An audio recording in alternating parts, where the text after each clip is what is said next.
figure out where I had to sit. This way? No, this way. Okay.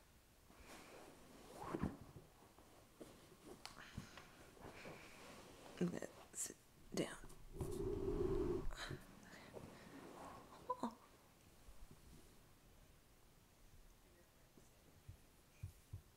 gosh. Mute you. Nobody heard that. No, that's just my delayed thing. Oh god, don't push my couch back. Oh god. Bang my knee into this table. We just got a new table and it's difficult.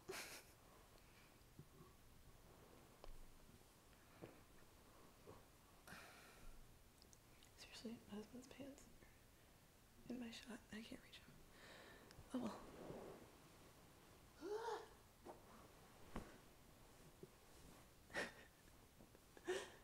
I didn't clean up like I usually do before I did this. Oh gosh. Let me move this that way. This way. Which way should I move you? Computer. This way. Because I would like to sit here. But if I move anywhere that way.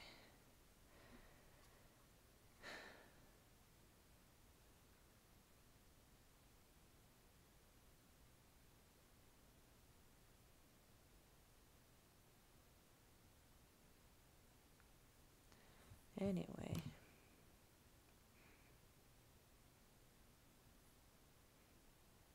Hey guys. Sorry, I wasn't reading the comments for a second there.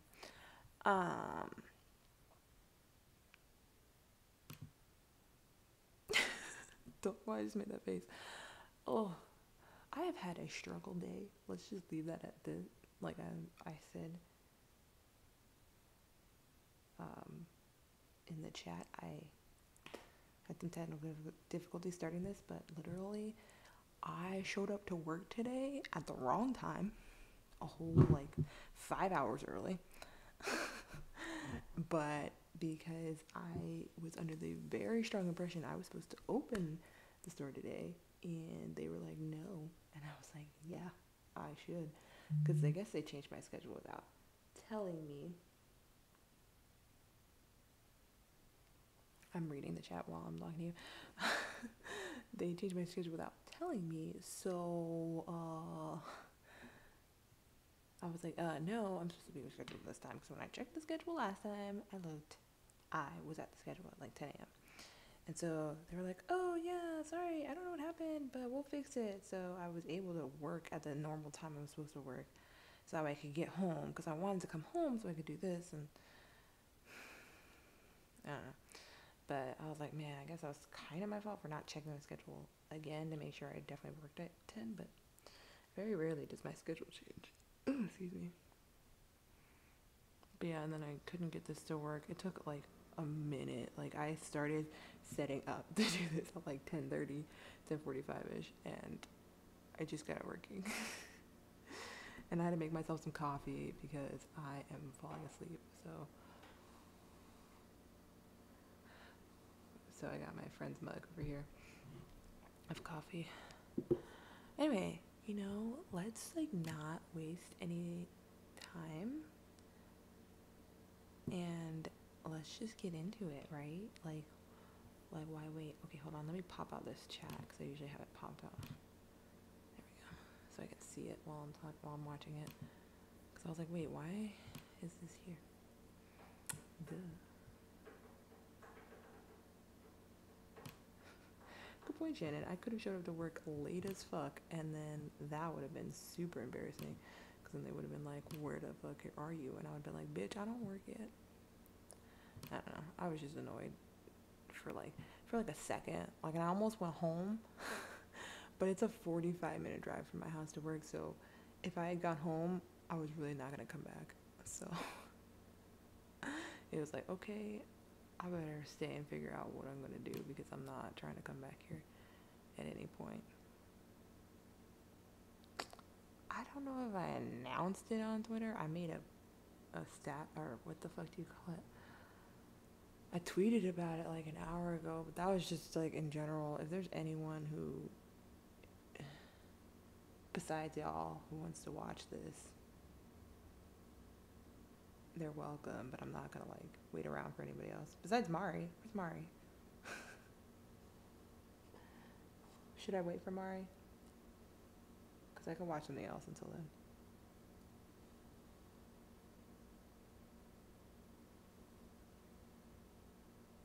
Wait for my coffee to cool off.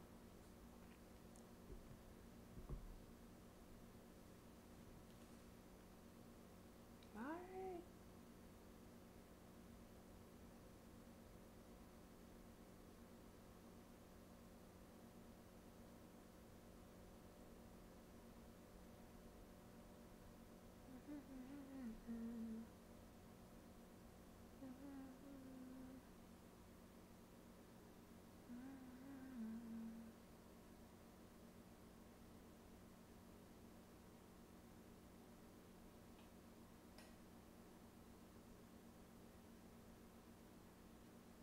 See, that's what I figured, Shannon, is that because like 90% of the time I don't even mean to post about my things I'm doing on YouTube, but on Twitter, but then YouTube just does it for me, so I'm like, whatever, hopefully it got sent out.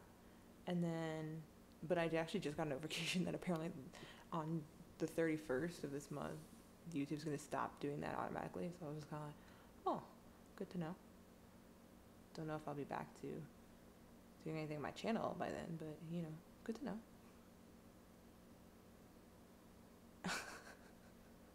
Cute, Mari. Mari, ditch the app and come to YouTube.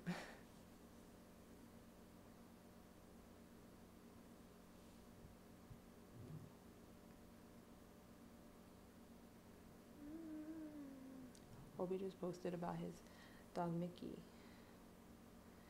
which means he's home, which means they're actually taking a real break, and I love it.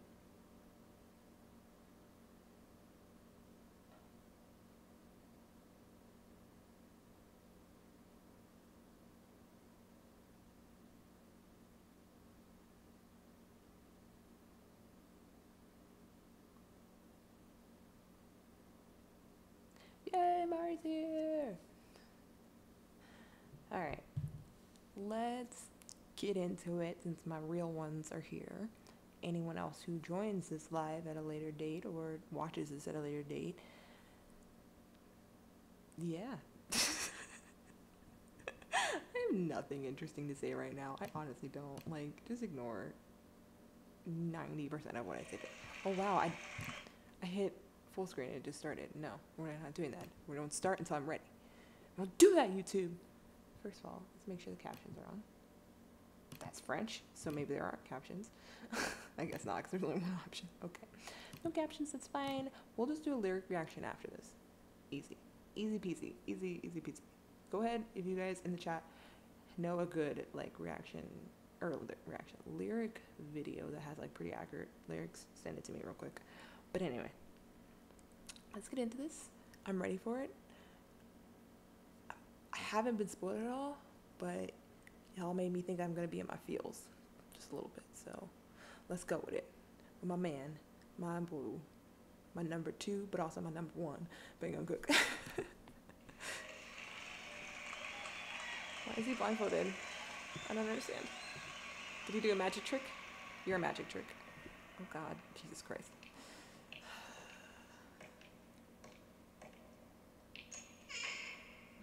The sound effects. Is this too loud? Let me know, because I have to. It probably is. I'm gonna turn it down a little bit. Okay.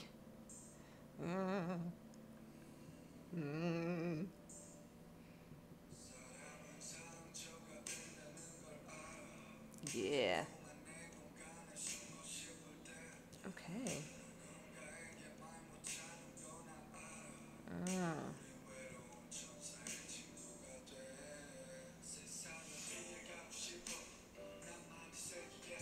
Okay.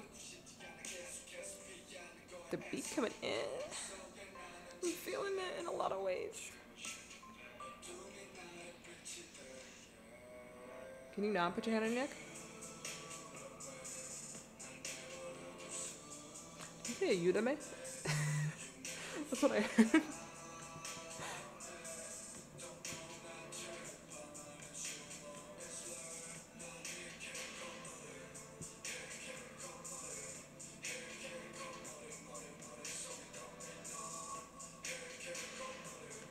Hikikomori.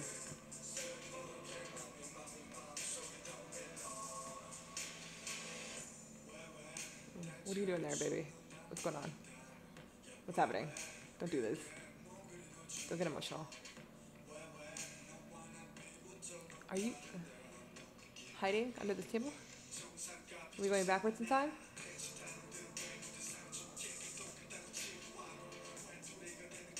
Side note, how fun would it be to destroy a set like this? Anyway, obviously that's not the emotion he's going for.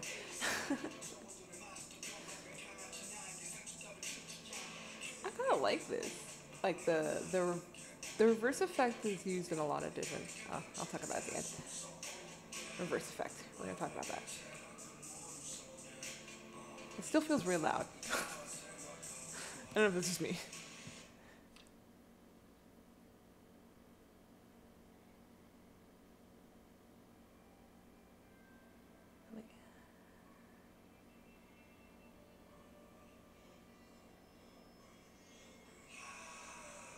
Don't yell. You okay?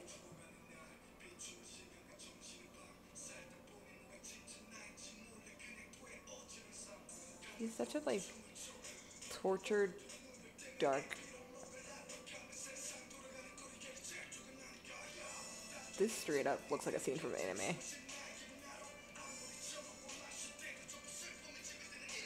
Like this scene was probably in Death Note. I swear to God.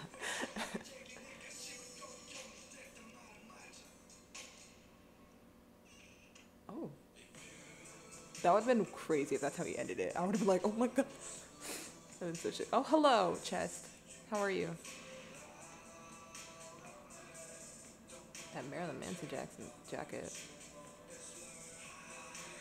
Okay, baby. Okay.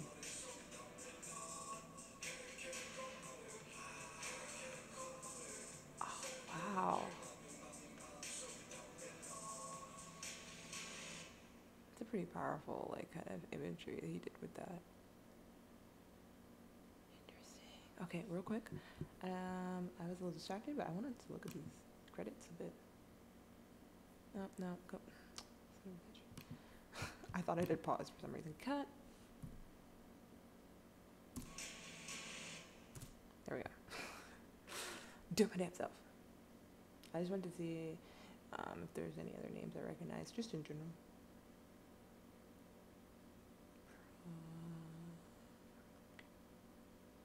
Of course not, because I don't really know much about the Korean music industry. Well, I know some, but a lot of it's like big names.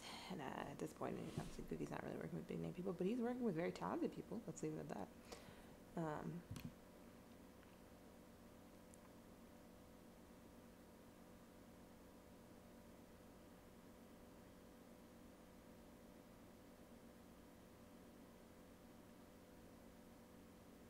Oh yeah, I remember that YouTube gave me the option to switch over to the dark one, and I never did it.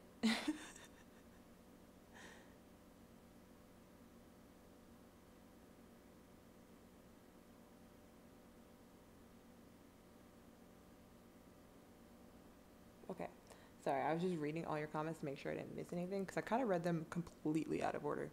Give me a second though.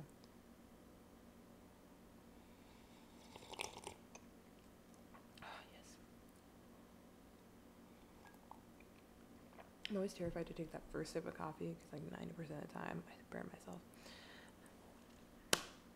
Anyway, I'll talk a little bit and then we'll move on to looking at the lyrics. No, Shannon, I have not seen the definition of I literally just said it right like 5 seconds ago. Hikikomori. I haven't seen that definition. No. But I did want to talk about like the use of like the reverse effect, because you see it a lot in MVs, you see it a lot in like movies and stuff. But I kind of like how he did it because it gave his movements a very like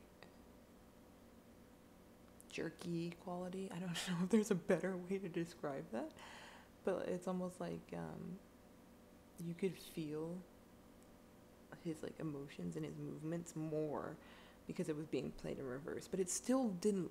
Besides like the times when he was like throwing things and obviously it was going in reverse, like when he was just under the table, I still think they were playing that part in reverse. So like, it almost like it exaggerated his movements, his like kind of desperate movements, if you will. And then yeah, the laughing scene, that was powerful, very powerful. I really felt that, you know what I mean? Okay, anyway. Since y'all didn't provide me a lyric video, I'll go find one myself. Lyrics.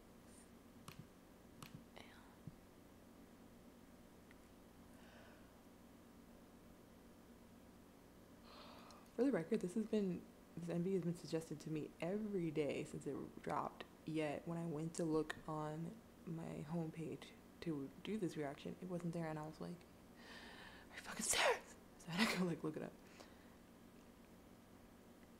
I'm a fan of this person's name, JVJ95s.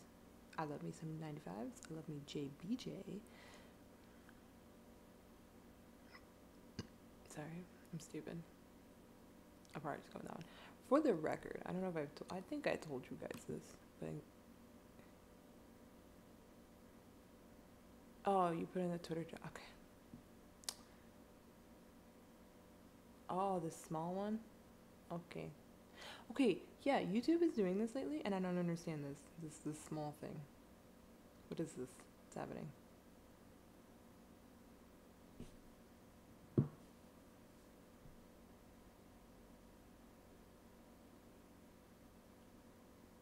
Okay. Hold on, let me check the trends.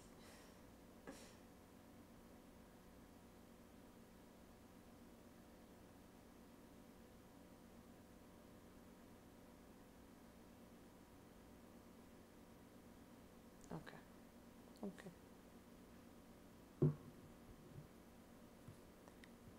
Okay, okay, okay. We'll do it. But yeah, like when I looked up Hikikomori, like the MV was like this, and I was like, why is it tiny? What's going on, YouTube? I don't understand. I don't understand. What? I don't know why I hit captions. It's about to fucking just tell me. Never mind.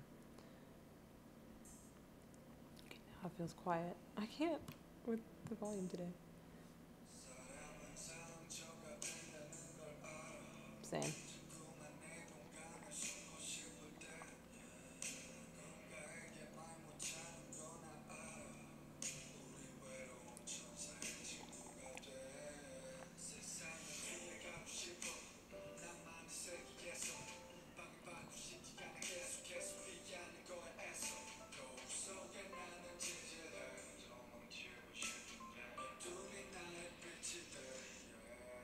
This is me. I love you.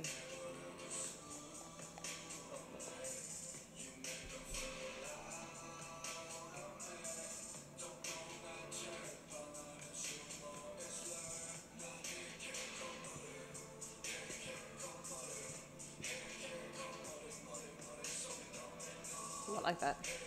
I used Hikikomori to make a rhyme with like more, like the Korean word for head.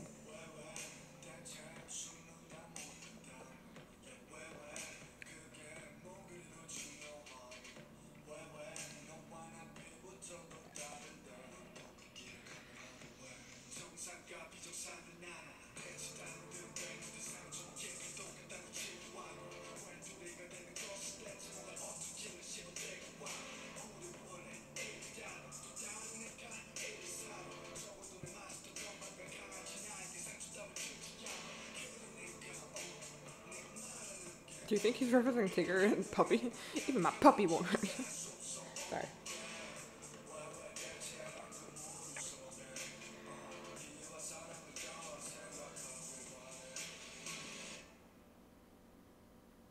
So I know I don't really like this picture because those like shriveled up hand is bothering me.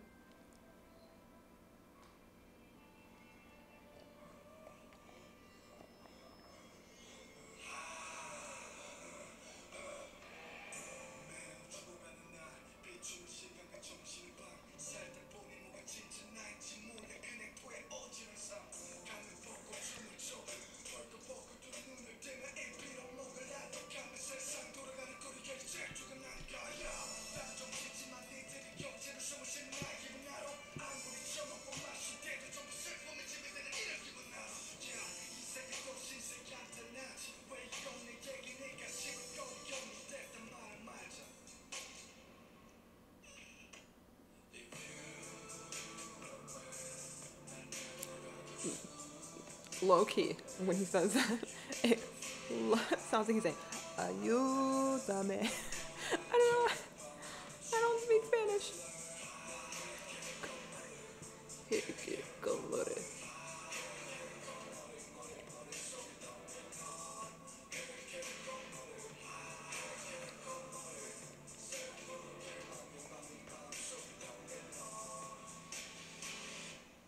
Okay, bang young gook. That's my boy.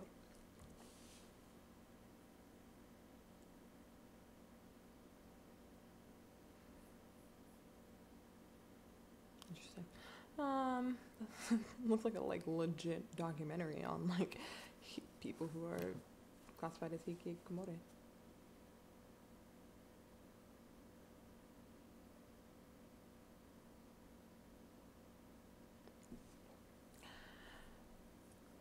Well, let's get into this now. Okay.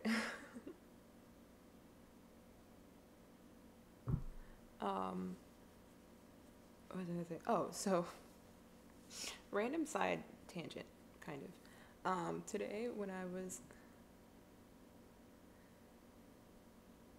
yeah, I mean, if the hand wasn't wrinkled, I'd be fine with it.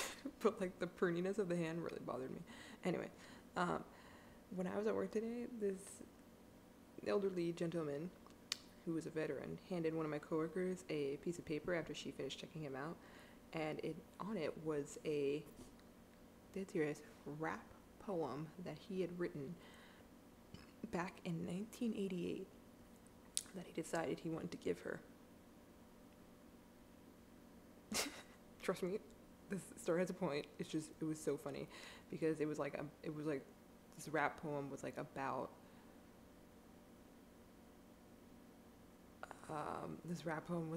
like how he got like shot in the head in the war back in like the 60s, and then they flew him to a hospital ship, and they had to do operation on him, and then but he survived, thank God. Yeah. So and it wasn't very good, obviously, but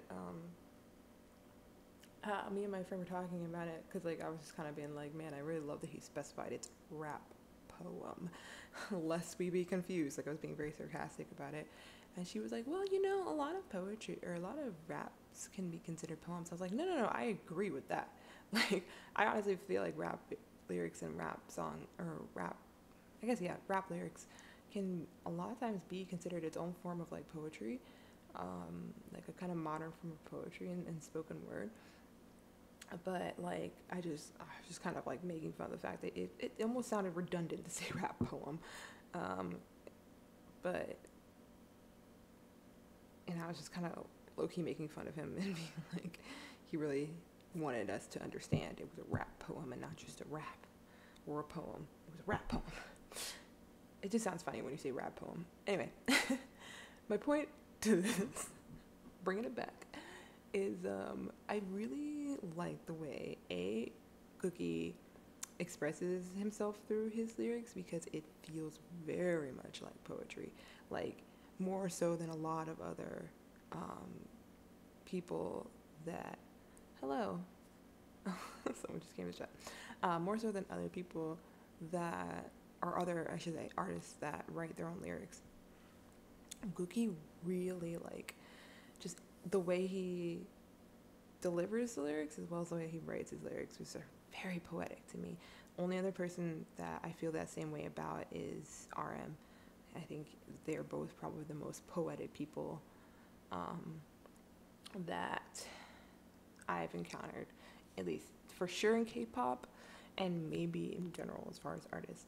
I don't really deep dive into like American rap lyrics and American artists. I know what's his name? Fucking shit. Was it Kendrick Lamar that just won a fucking Pulitzer Prize? I can't remember. Y'all correct me if I'm wrong.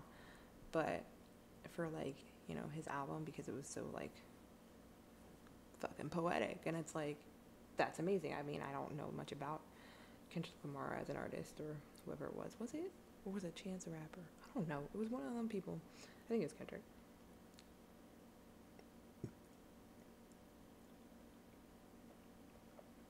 Well, point is, hold on. Shannon's comment is long.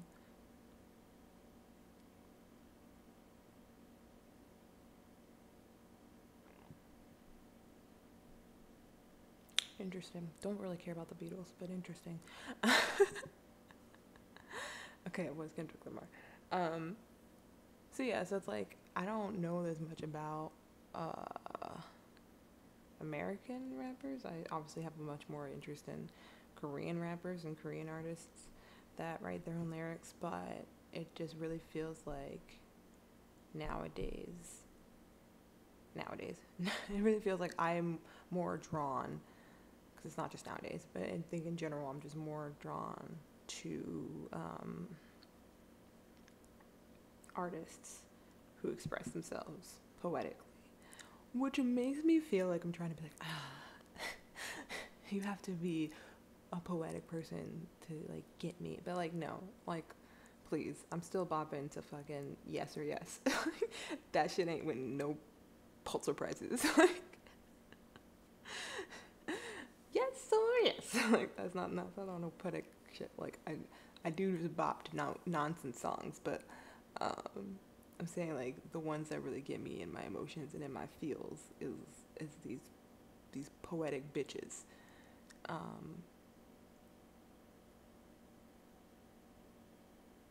But yeah, the other thing I was gonna talk about was his, like Shannon kind of mentioned earlier how like those one lyrics kind of hit her. The lyrics that hit me was when he's talking about wanting to just stay inside and be left alone and like doesn't really want to be bothered and blah blah. Because I mean I feel that less nowadays than before. Like a year ago, literally a year ago, around this time, I was fully there, where I was just not really being very social. I was like pretty much only leaving my house to go to work. I had several days of just laying in bed doing absolutely nothing, not because I was tired or sick or anything. I just, no. But throughout the year throughout the year of 2018, I had a lot of good experiences and a lot of good moments to kind of help me like stray away from that feeling, and like I don't really get that way anymore, unless I'm just like really like actually legit tired. I just don't feel that like, what's the word,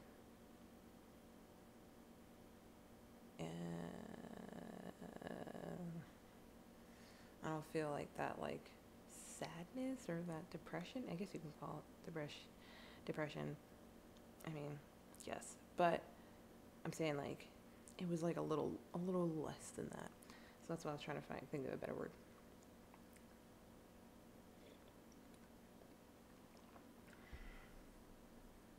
Apathy, I think that's the word I was looking for. Like I was just very apathetic about life.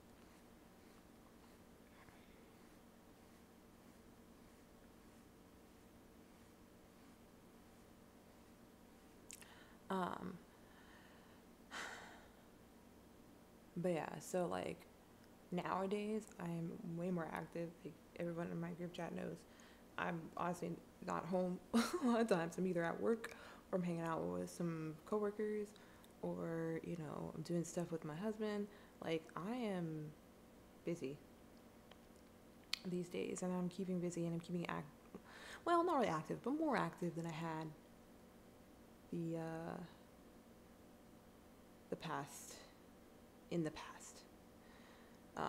Especially the last year. Like I said, a year ago today, I was probably curled up in my bed.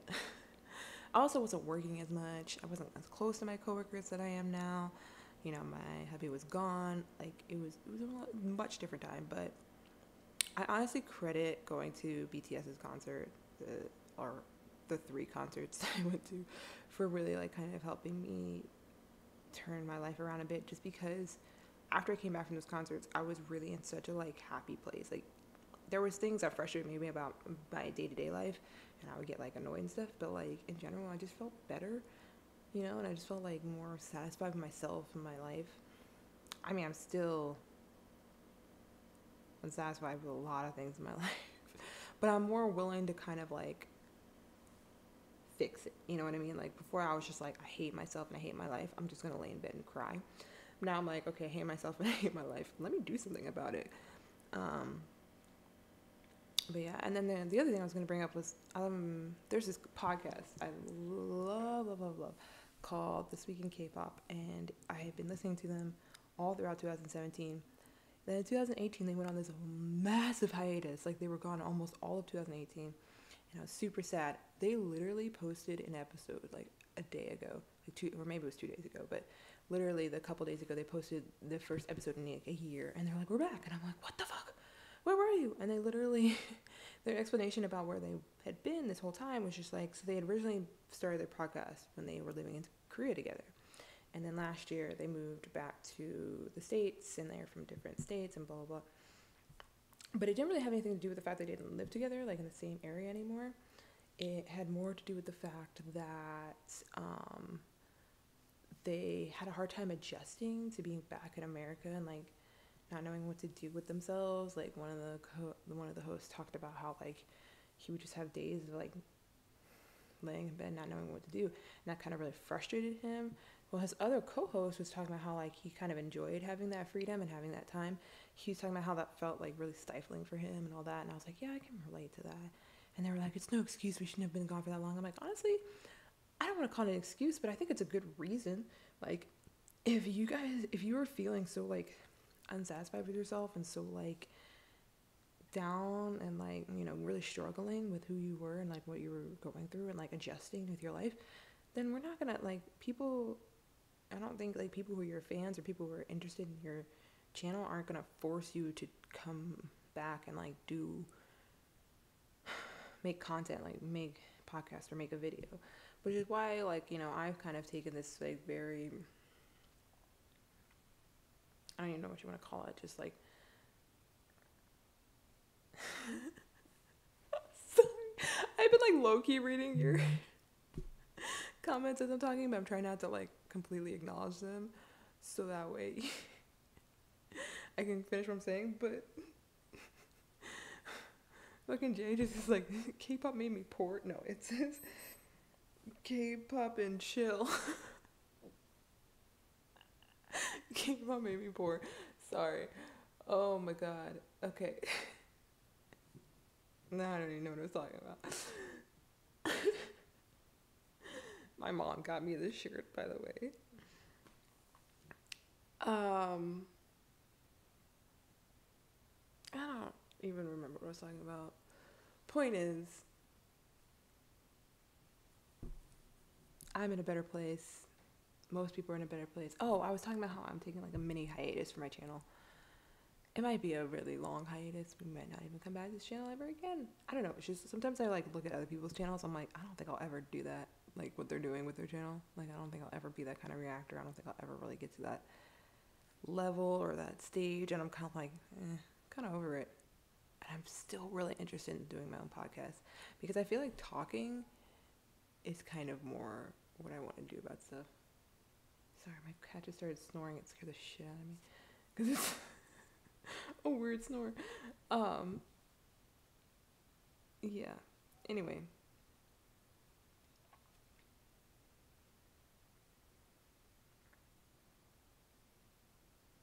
Yeah. Anyway.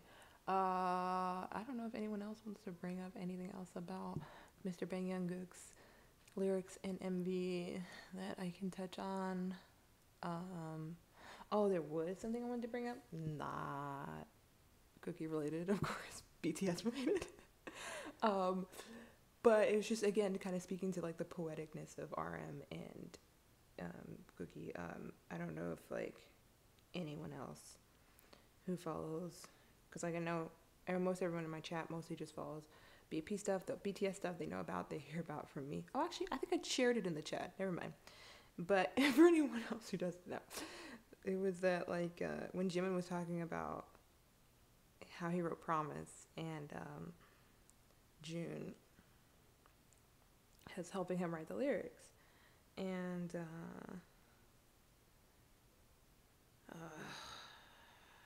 I'm gonna try to find it, but I don't know if I'm gonna be able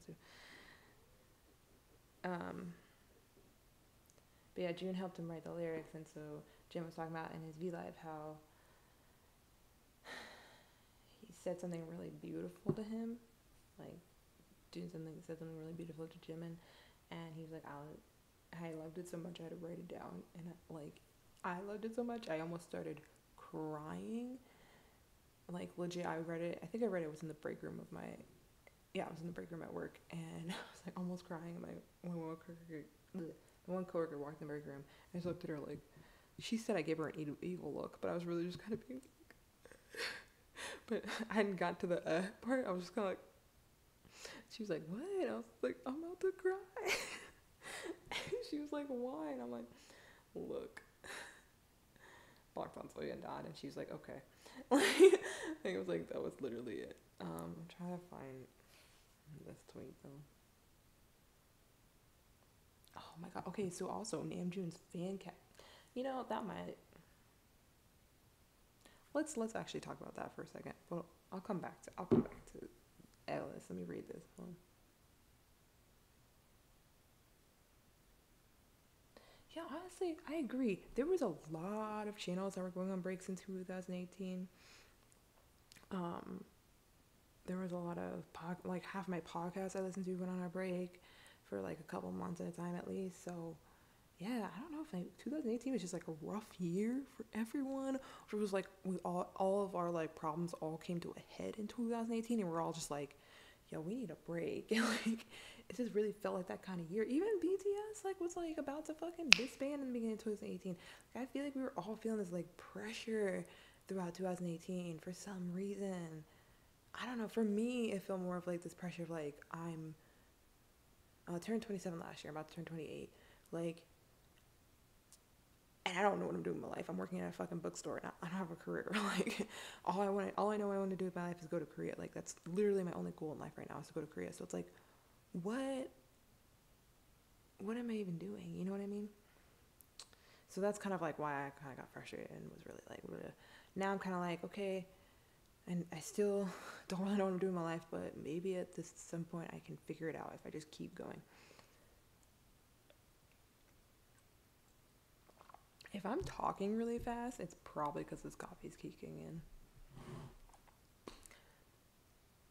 I just feel like I just noticed that I might be talking really fast. I do that a lot in general, but I might be doing it really fast right now. Also, once we're done with this topic, I was going to ask if there's any MVs that you guys think I haven't seen that you want to watch together, because I mean, I've tried to keep up with most K-pop, but there's a lot of K-pop I haven't seen.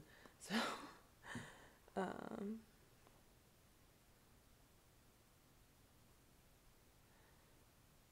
oh yeah. The whole CGM block stuff was a big deal in the beginning of the year. But I mean, there was just a lot of like there's a lot of like big YouTubers I feel like that just went away. But it was mostly because they also had like other projects. Like Dre, he was like doing a bunch of other stuff for a lot of 2018, and I don't know. Like there was a lot of like army centric channels I used to watch that don't post anymore, or that haven't posted in a while. And I don't know. I think it's just something that, yeah, haven't gotten around to. I haven't seen Astro All Night or Very Very, so we can put that on the list. Are we going there, Shannon? 44? Oh gosh. Okay. I'm gonna read a small clip of God, no. I say that and I'm gonna end up reading the whole thing. Um Let me see if I can pull out some of the important parts of Namjoon's Fan Cafe post, because this was 5 paragraphs long. Yeah, it's 5 paragraphs. I mean, they're not long paragraphs, but 5 paragraphs. Oh yeah. I saw Superwoman took a break.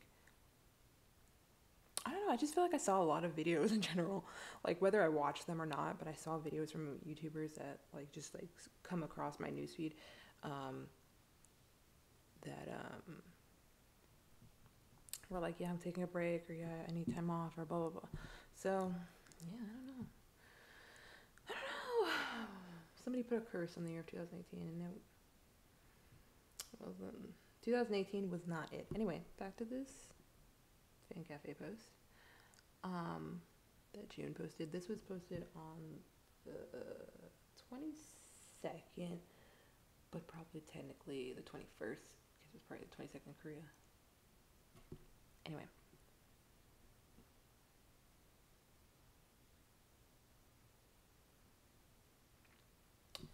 First listen. That's a good idea. Yeah, definitely another time because it's midnight and I don't want to do that. No. I'm actually like my manager came up to me today. She was like, "Would she be mad if I gave you more days off?" And I was like, "No." But she was asking because she was like, "I didn't know like what your financial situation was like. Like I didn't know if like you needed the money." And I'm like, "Not really. Like if you gave me an extra day off, I would love you." Like honestly. So like hopefully we get more days off. I can get more shit done and we can do stuff like that, first listens, and that'd be fun. Anyway, I'm gonna get to this so we can get to the videos. Yeah, because I'm not trying to be up in here for 3 hours, Lord knows.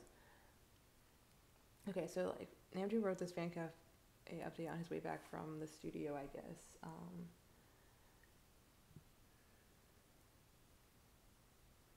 Hold on.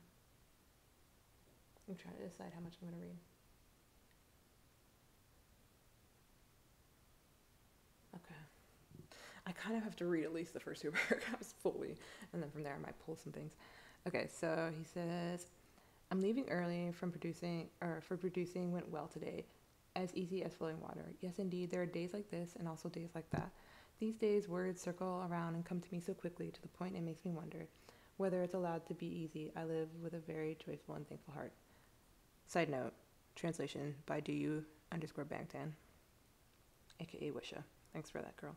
Anyway, hovering somewhere on the brink of my mid-20s, considering carefully what I can wholly accomplish by being me, trusting that while my ideals may be high and far, I'm making sure not to let go of the present reality and reality that my 2 feet are dipped in, and I'm diligently moving towards something that shines up ahead. So, like, just that alone, I was just like, oh my God, what are you talking about? Why are you like this? You are literally a 24-year-old man, and you, but he was talking like this back when he was like 20, like, oh, sorry, I'm stressed. Though I go to and from day by day in an awkward state that is not of tears or laughter, I'm trusting that I'm living out a life that grasps the things that can be immediately be grasped within my hands and feeling them with my entire body. Yeah, I am indeed turning, intertwined with a time that is my own, one that is neither too slow or too fast. This is him just writing a fan cafe. This isn't him making a song. This is him writing a fan cafe post about just his day. Like, okay.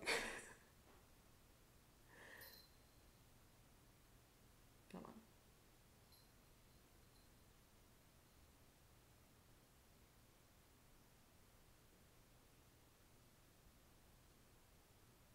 Okay, I'm sorry. I kind of have to read all this because it all connects. Poetry. Okay. When I considered why I'm here at this place now, there are always milestones that wind me back to my own time. Today, for the first time in a while, for a long time, I listened to the music of the Epikai Hyungs. Shout out Epikai. Curiously enough, some remain with the feelings I experienced when I listened to them for the first time, while others appear in various corners of my life, glibly pretending as if it's our first time meeting. Like the Little Prince, like Alice in Wonderland, I mean.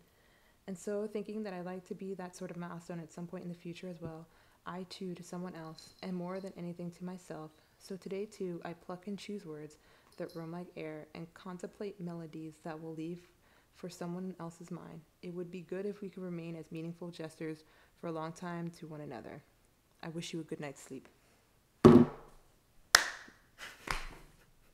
He just says this shit, and literally after he posted that, Cookie like posted in the fan cafe and was just like, wow, Kim Namjoon.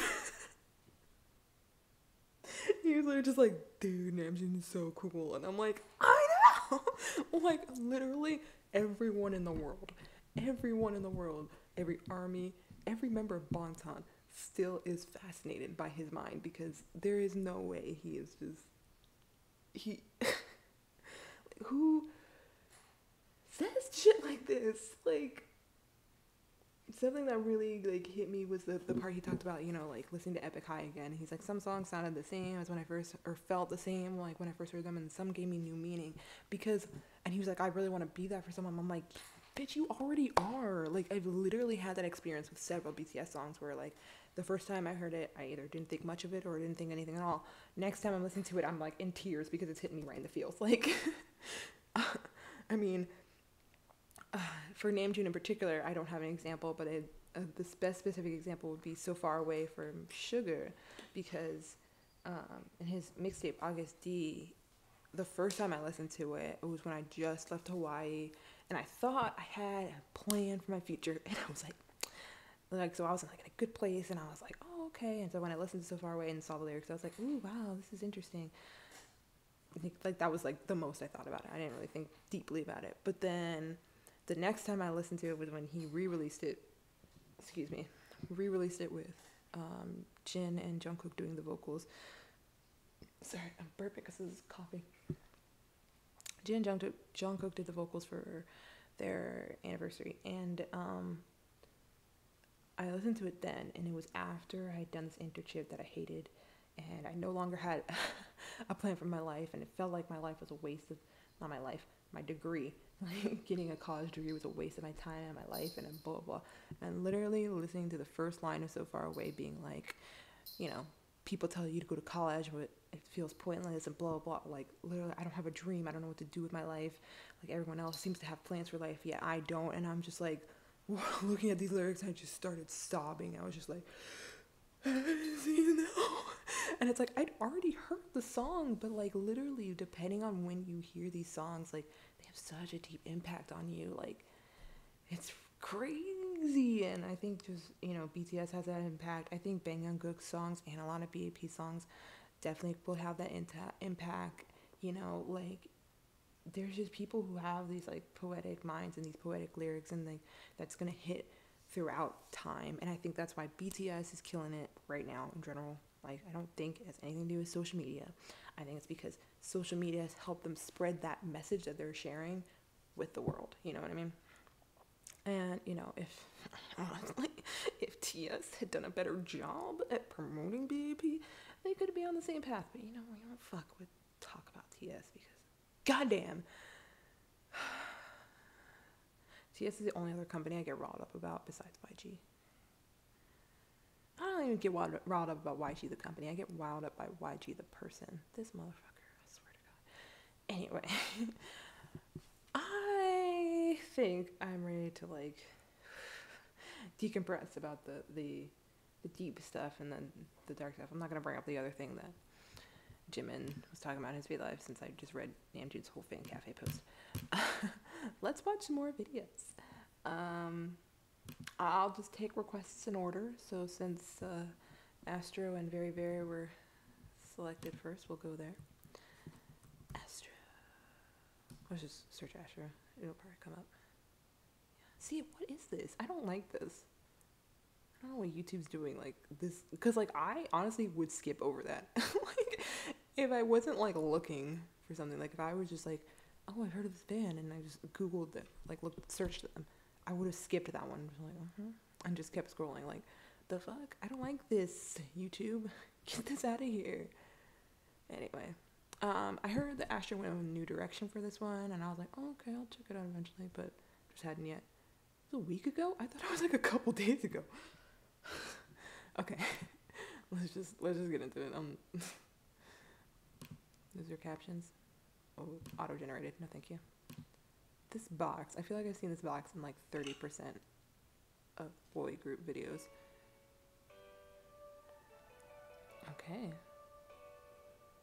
This reminds me of the garden that's in the Japanese version of I Need You. Sorry. 90% of things I see in life remind me of BTS.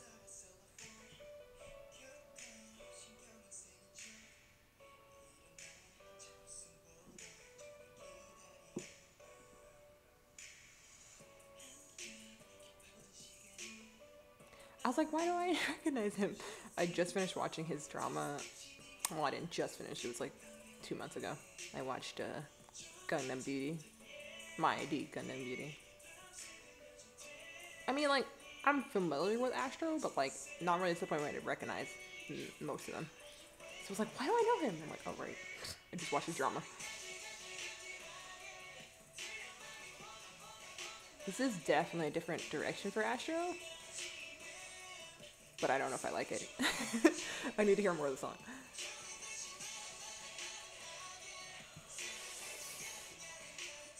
Also, I have a slight bias right now, and I'll tell you why at the end. Ooh, the dance moves. Smooth.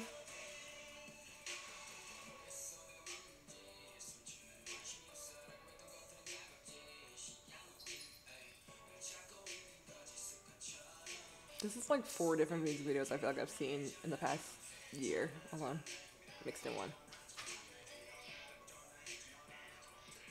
I'm not trying to say that like a bad thing. I'm just saying like, wow, I've seen like all this.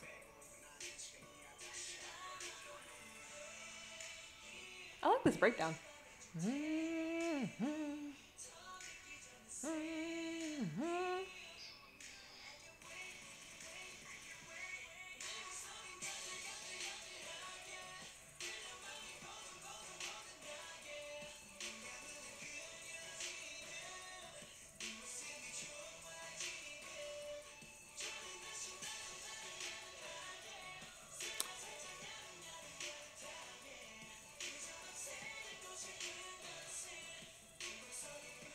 I might be crazy. Well, there might be 2 reasons for that. But I was just thinking how, like, I feel like I've only seen them do the choreo in that one outfit, and I kind of wish I could see it in different outfits. You know what I mean? Like different outfits. But then I had a second thought, and it was about their company. So, wait, why is he talking like this? He was like, that was awkward. I didn't like that.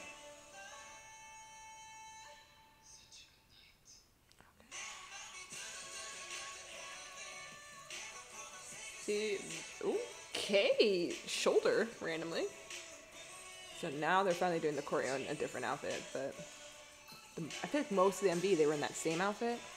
I kind of wanted to see it in a more in the different outfit more, because I didn't really like that outfit.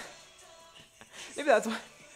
I'm saying they could have like switched back and forth a little bit more, because they had some other outfits in here that were nice, but they didn't dance or do choreo in them. Am I being nitpicky? I feel like I'm being nitpicky.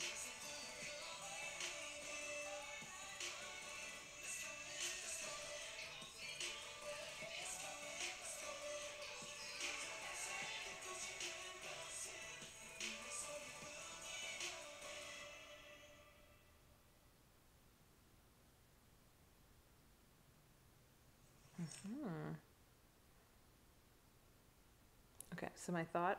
Oh, it's however. Excuse me. This ending credits thing is like a new trend. I feel like, because I don't think a lot of K-pop videos used to do that. Anyway, so my thought about why they didn't have that many like varying shots. So their company is Fantasio, right? I'm pretty sure. I could be wrong.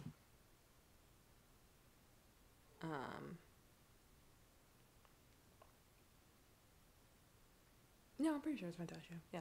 Anyway, but Fantasio is going through a lot of shit.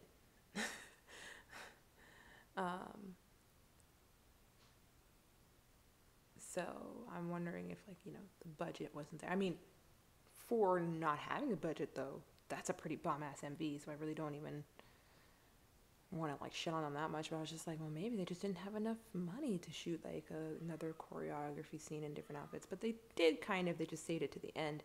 So I think my theory has pretty much just been thrown out the window. So let's just ignore that. But like, I do know Fantasio is struggling. So I hope. I don't know. Like, I do think this was a good step for them, because like I've said before, I didn't really like any of Astro's past releases because it was too bubblegum poppy for me for a boy group. I'm really down with that for girl groups, but not so much for boy groups. And it can also be said for like the reverse for girl groups too. Like there has to be like with girl groups when they do like girl crush sexy kind of concepts, it has to suit them. If it doesn't suit them, I don't really like it. Like there's like very few girl groups that I'm like, I'm in love when they do the girl crush concept because they kill it. But then there's a lot of groups I tried and I'm like, girl, you shouldn't have tried that. What are you doing, Percy? Sorry, my cat's being really loud. I'm sure you've heard him, but he's being loud and whiny. Can you chill? You were taking a nice nap before. Anyway, I was also talking about how like I feel like I've been really biased because like I was talking about earlier in this podcast, right? And they have very like intense opinions. Honestly, sometimes I think a little too intense opinions about like MVs. Um, like they literally will like talk about what they do and don't like about a certain MV, but they go into like detail. They're like, the saturation in this was fucking terrible, and I'm like, who cares? Like honestly, who cares? And they're like, it's not like they're experts by any means. Like they're just talking about their own opinion on it. They're like, I just didn't like how it was saturated, and like I didn't like the colors, I didn't like the outfits, and I'm just like, honestly, I usually don't care. But like there are some things I do think that are very like cliche and generic. Well, not generic, but very cliche nowadays in K-pop videos. I'm just like, ugh. Like the like the kind of like random objects in these K-pop videos that like have no meaning, but they're trying to make it artsy, and it's like, yeah, that can be a bit much. But I mean, I don't really hate on it. I'm just kind of like, seen this before. So,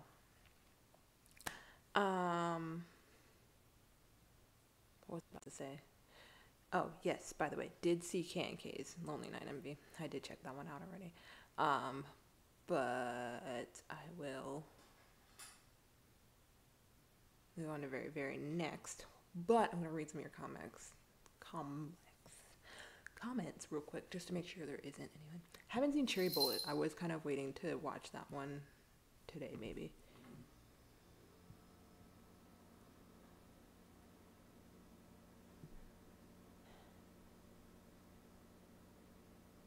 Cookie is doing so well since he left. I'm really happy he's doing so well, and I can't wait for the rest of b.a.p to leave, and we can be free of TS and just live our lives and never speak of that godforsaken company ever again. Okay. But yeah, Cherry Bullet, we'll check that out after maybe Very. Was there another one that I forgot about that somebody suggested? Let me know. Right, it does look like an ad, Shannon. Sorry. Like when I see them, I'm just like, skip. Like I just don't, whatever. And I can always bring it back to Bangtan. But yeah, like I said, I agree with you, Jay. It was a very R&B sound. Like I liked the kind of breakdown right before that chorus. And I think the chorus didn't hit hard enough for me to really like the song immediately. Maybe if I heard it a couple more times, I'd be like really into it. But as far as, like I said, as far as Astro comebacks, this is probably the best one in my opinion. But it's not like, I still not like, well, Astro. They still haven't really hit it for me. But you know, they're not a group that like I can't like fuck with. You know, there's a lot of groups I don't fuck with nowadays. Like I'm over it. Most of them are YG related. But yeah, but they're not one of them. Like I think I'd still check out Astro. It's just like so far they just haven't hit it for me so far yet. Maybe I'll check out the live stage later. Then stick with MVs for now. Yeah. Okay. So the one part there was like a kid. He was like doing some sort of like science. He was doing science. That reminded me of Sentist, actually, Vix's Sentist. And I was like, oh, so that's when I was like, this is very, like, reminding me of several videos. Like, it was reminding me of that, and there was, like, another video. Like I said, kind of reminded me of I Need You, Japanese version. There's so many videos I've seen in K-pop that looked like that video that I was just kind of like, eh. So, like, the video didn't really grab me, the song didn't really grab me, so there wasn't a lot that grabbed me. But I wasn't turned off by it, but like I was like I usually am by Astro videos, because a lot of times I watch an Astro video, I'm like, no, because it's just, oh, it's too much. Like I said, I already saw K&K.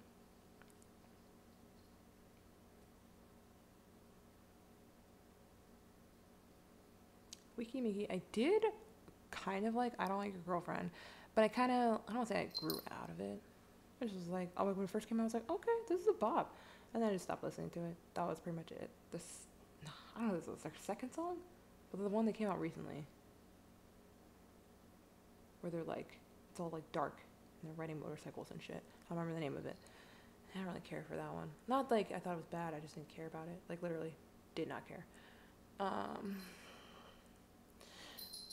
And no, it's not Form of Therapy, the podcast I listen to. It's like these two guys called This Wicked K-pop.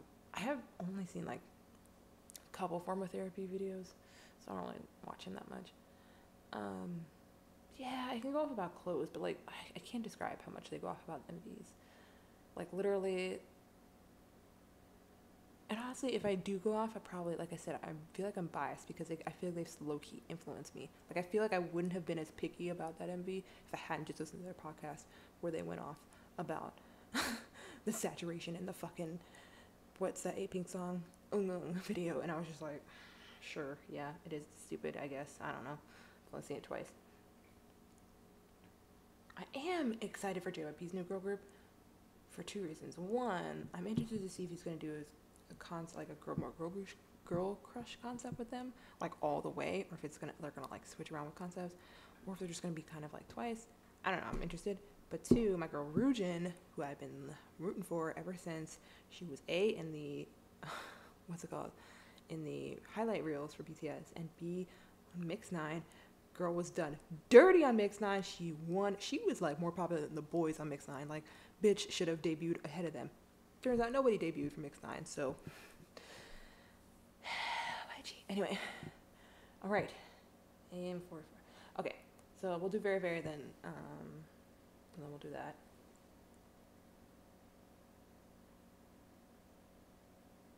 Oh right, I forgot about that.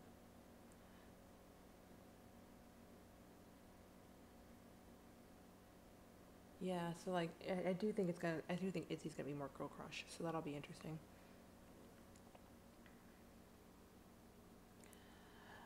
I don't know. Oh, I did miss that one. I don't think I ever saw Lala. Because I remember there was like, they released a song and I was like, oh, I gotta check that out. And then I never saw it. But then I saw Crush, which was their last one. I did. Okay, Mari got a suggestion. I'll make note of that.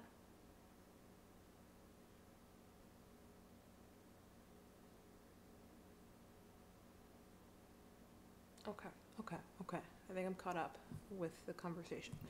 Nothing else to add, really. Very, very. So let's check out Very, very. Then I'll check out Shannon's, and I think, what was the other one? Fuck. Oh, the new one. The new girl group. Cherry Bullet. I hate this.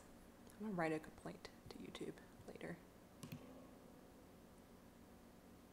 Hello. Thank you.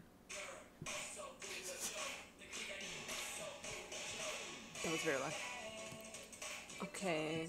Some New Jack Swing. Okay, very, very. I don't know if I've... Are they... Wait. They're the,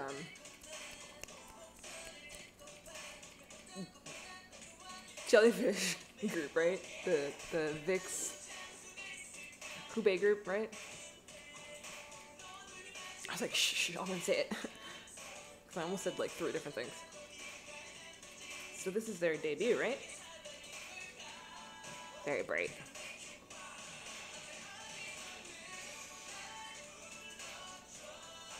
I don't know how I feel about the kid's hair. Because it looks like a natural mullet. But I don't understand.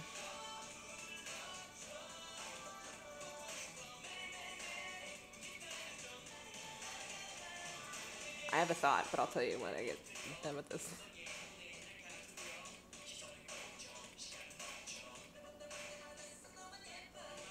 Namayappa.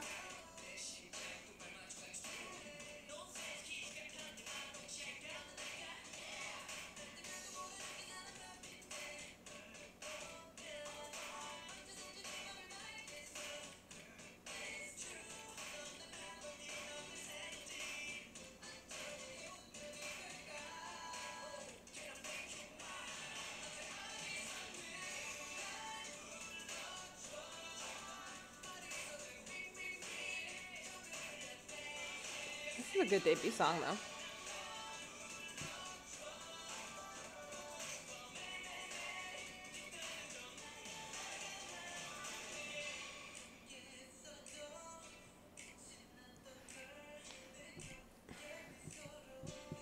I'm about to open these gummy bears. I got them for free at the movie theater. Oh my god.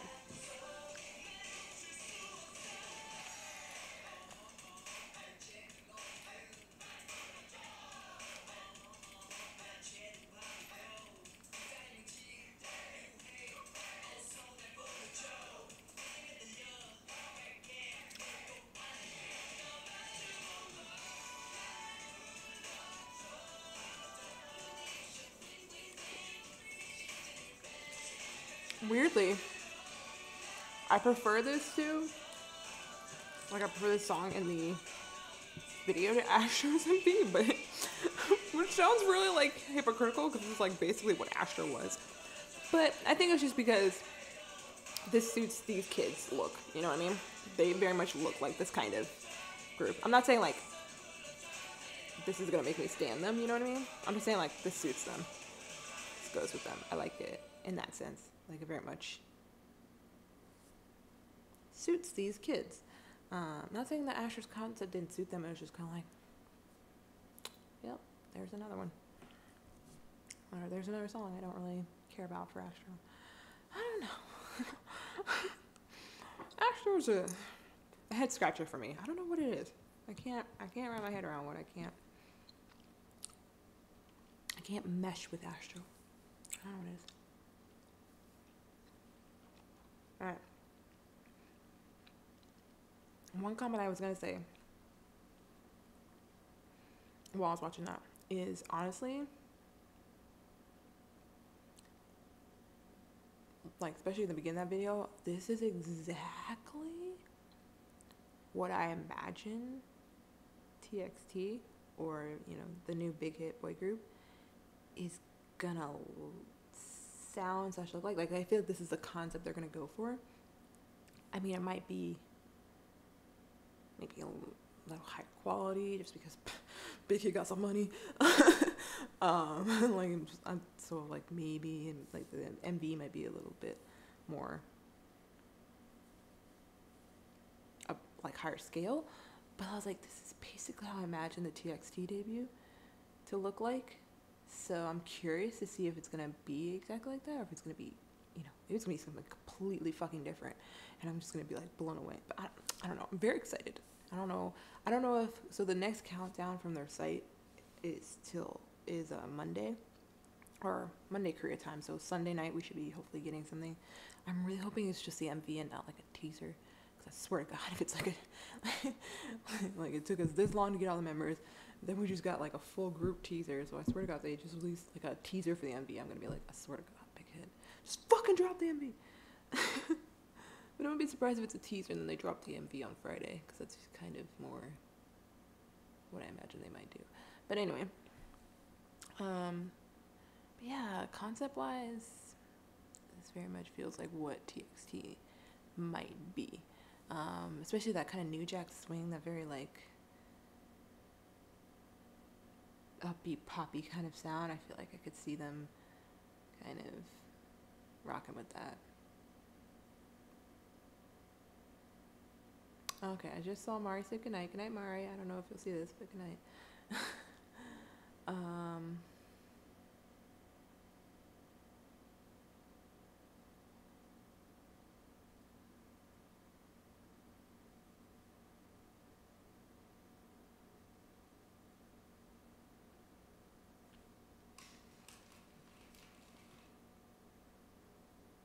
Wits. I don't think I've ever heard of Wits. Interesting. Yeah, very, very, looks very young. Very, very young. Anyway. I mean, they're not, honestly not that young. 95 means that they're the same age as Jimin, and Tae, which means they're like 23. Of course, the youngest being 03. It's pretty young, but still. I mean, there's a lot of them. I think that's something I'm really appreciating about TX2. Oh my God. TXT is there's only 5. I'm like, oh, thank God. I don't have to memorize like 20 new kids. It's fun.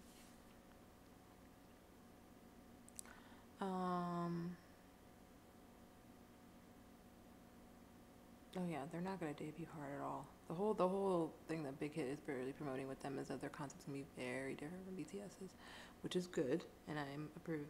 But like, I do really want to know what it's gonna be. I just want to know. I just want it already. Okay, I'm ready, but I'm ready to support because I'm a big Hit fan. I don't tolerate Big Hit slander. I'm not gonna talk about that now, but if you ever see anyone slandering Big Hit, bring them to me and I will set them right, because I think Big Hit is one of the best companies. I mean, they're not perfect, but they're one of the best companies out there in my opinion. So if you see anyone slandering Big Hit, bring them to me, please. Anyway. Debut as did amazing with the Q concept. Yeah, I remember Victon's debut. I liked that one too. It was very cute, and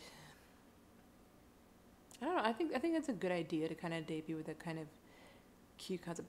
You know, the funny thing is I have Jin's like face from No More Dreams staring at me while I'm talking about how like I think it's a good idea for people to debut with the cute concept, because it kind of just I don't know. I guess it's a safe route.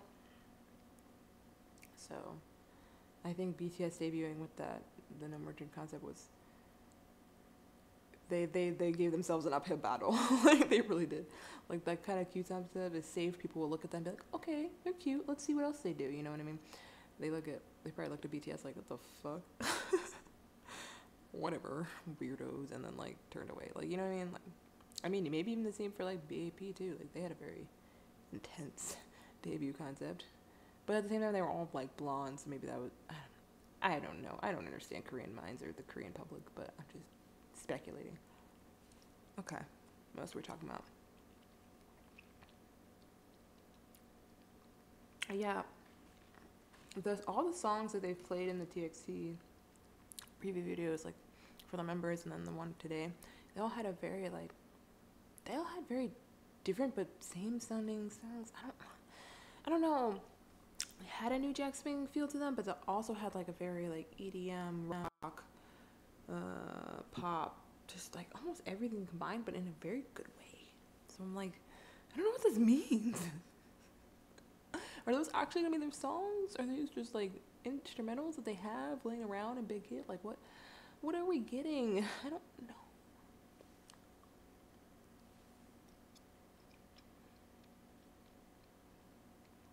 Okay, BTS dolls. So when I first saw the announcement about the BTS dolls, I literally went, oh my god, no. Because I thought they were gonna be terrifying and creepy. Which, who knows, they might still be terrifying and creepy. Like, please, all I can say now is I just pray Mattel does not do them dirty, because Lord knows it could happen. But I mean, Mattel is kind of known for doing, I think, like celebrities justice with their dolls. So I'm hoping it won't be some fucked up version. I mean, they better not, because they'll know we'll fucking riot. But like then I realized like how big Mattel is as like how big of their influence is in America. Like if you think about it, like every child had a Barbie doll. Like every child had a Barbie doll. I mean, even if you had just like an off-brand, like you had some version of that doll. Like we were all rocking the Barbie dolls. Like that is a big fucking deal to get that deal for BTS. Like, can you imagine kids these days growing up with BTS dolls, growing up with like Asian representation? I'm sorry, I think it's an amazing thing. So I'm excited for it. I'm a little more excited for it now than I was when I first heard about it, but I'm still like skeptical. Like I really gotta see the dolls first. Just like there's still the rumor that we're getting Funko Pops. Like I gotta see them before I'm like really, really excited. But once I see them, then I'm probably gonna be like, all right.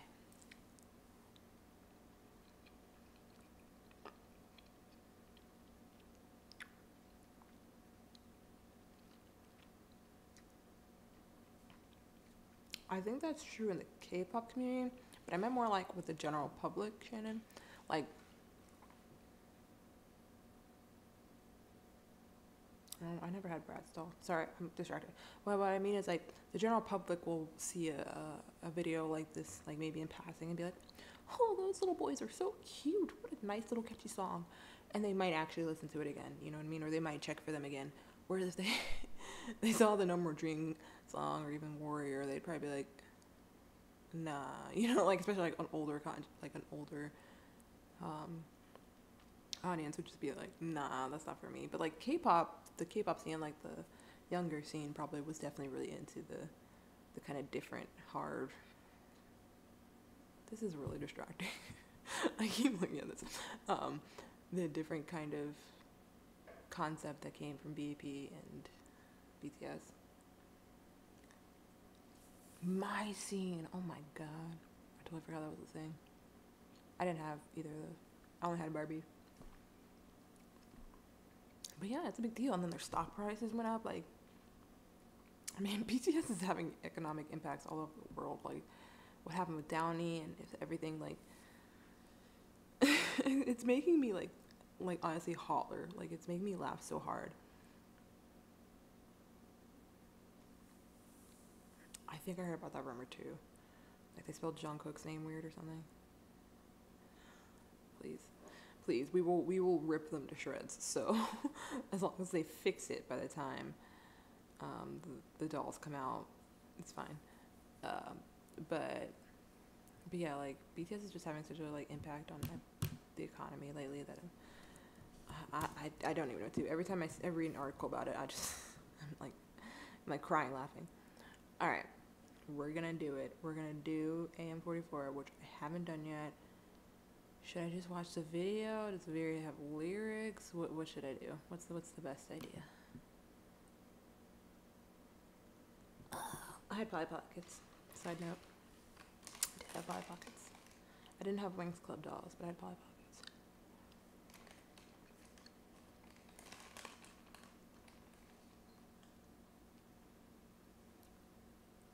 I'm waiting for you to tell me what to do. Should I go for the MV thing? Or should I go for the lyric video?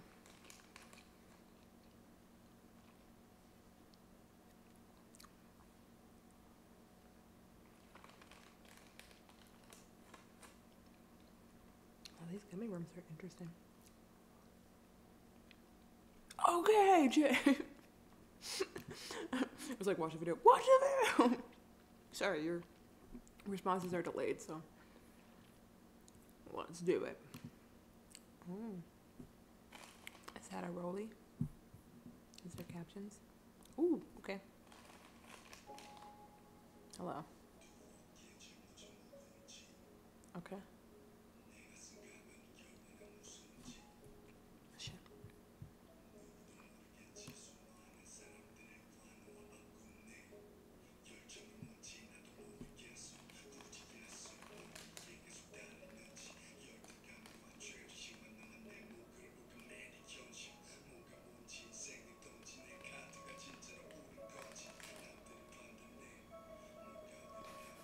Sorry, okay, I'll just show you when this is over.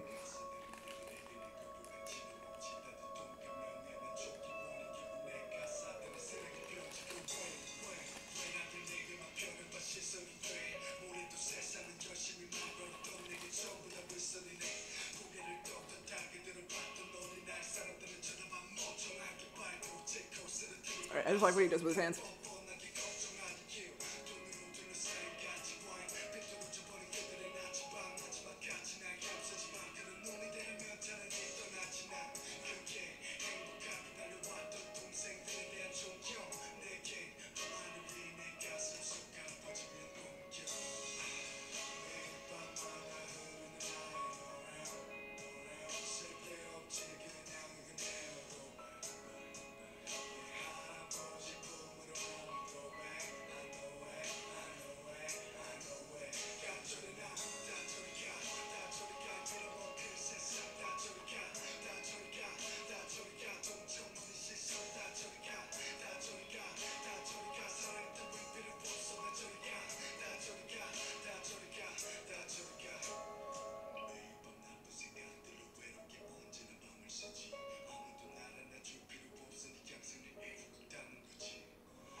The thing is, oh God, there's too much to read and I can't talk at the same time. Okay.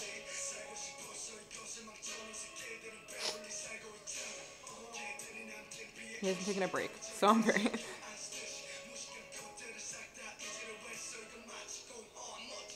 I could pause, but I won't.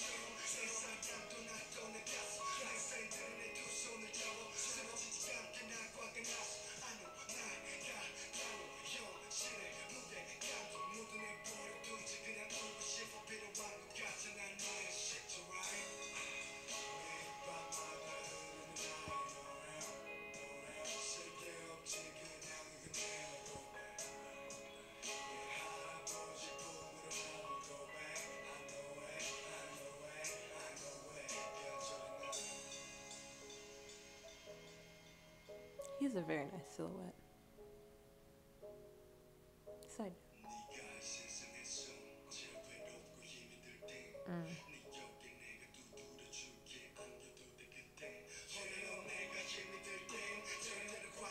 I'm actually very interested. I will gladly lend my shoulder for you, Bang and Good.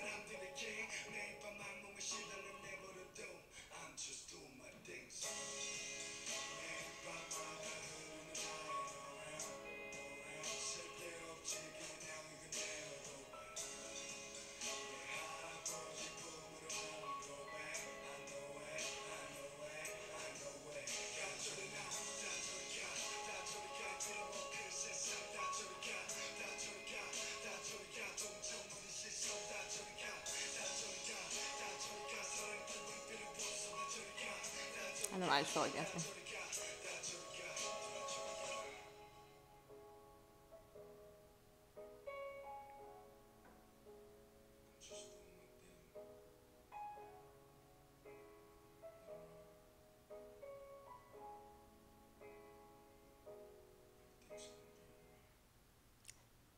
You're right, it is. Okay, I was gonna say, I really like how Bang and Gook's lyrics, like literally, oh, that's cute. Okay, I like how Bang and Gook's lyrics literally like will make me think while I'm like reading them. Like that sounds difficult. Like it's like, oh, I'm thinking while I'm reading. But what I mean is like they always just like immediately like sent me to a place. Like it's like they put me in a mood to really like think about things, you know what I mean? Instead of like not necessarily just thinking about what he's talking about directly, but just like I don't know, something he says makes me think about my own life, and then I start thinking about all my things that's going on in the in my in my life that relates to whatever he said that reminded me of that. And then I'll just go like off on a tangent in my head about certain things, and I'm just like, huh. And then I come back and I'm like, oh, he's still like he's still going, but it's like it's still like I can still follow the like narrative that he's talking about. So I really do like how he does that. And then I was also thinking about how like the way he like writes and the way he kind of produces, I think he'd make an amazing like producer for a company. Like I think if he, for real, if he started his own company, he'd be an amazing producer. Like I really feel like he has the kind of like talent and voice that could really draw out other people's talent, because that's what a producer really needs to be, is someone who can like help others like find their voice and help others kind of bring out like their talent and their best like aspects when they're, you know, singing or performing or creating a song. I really feel like just I don't know what it was about that song in particular, but and Big on Good in general, but it's just I feel like he has a very particular style and particular voice, and he knows that and he sticks with that. But I also feel like he understands a lot of other people and where other people would want to do. Like it's not like he would be the type of producer that would just make people rap like he raps and like make dark ass lyrics like he does and stuff and talk about what he wants to talk about. Like I really do think he would be like, sorry, I really do feel like he'd be able to help artists and other people come into their own and figure out what they want to write about and figure out what they want to talk about in their lyrics, and really put them in the right direction, because June's kind of like that too, and I really do think Bang On Good would be amazing at that. So like right now I'm really like, please tell him he's working on making his own company, because that's what it, because I also was thinking about how like he really could be like Jay Park in that sense, where he, you know, makes his own company and brings in these artists, these really talented artists, and, you know, makes a bunch of money. And I would love to see that. Like I would love to see Bang On Good become that kind of producer and that kind of influencer in the Korean K-pop industry. He could take the K-pop industry, because I currently think it's still going downhill. Like, you know, BTS might be on a rise, but I think the rest of the industry is still like careening downhill. So I really feel like, you know, Bang On Good could be that kind of producer to help, maybe not necessarily the K-pop industry, but the Korean music industry really take off. Okay. So before I go back to reading your comments, I had to share something really funny. So as I was eating those gummy worms, I pulled out this one. I was eating them while watching some feet, and I pulled this one, Two, the gummy worms got stuck together. And I literally just looked at it, I was like, oh. Because, like, I can't tell if you can see this. It literally looks like a fucking pig. I was like, what the fuck? Like, these are just two fucking... They were supposed to be worms, but the fuck? It's a penis. And I was like, hello? Oh my god. Okay, so I think it's supposed to be a cherry. Like cherries. This does not look like cherries. Like, sure, if you kind of hold it like this way, it looks... No. No. But for real, this is a penis. But like, I pulled it out of the bag and I was just like... And I was like, I'm putting that down. We're gonna put that aside. I'm being in good grade. Why? It's too early. It is almost 1 a.m. It's cool. I ain't got work tomorrow. We're gonna sleep in, then we're gonna do some chores. It's gonna be great.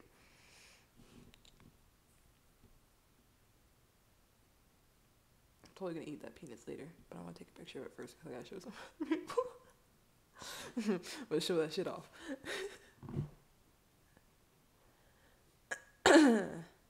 Anyway, back to life, back to reality. I was gonna say I wanna like cut this off at 1, but I do want to finish watching the videos that we had talked about earlier, which was like Cherry Bullet, and then I think there's another one. But like I've seen part of Cherry Bullet and I've heard part of it. I haven't watched it from beginning to end, so I wanted to see more of it. But real quick, hold on. I want to make sure there's not.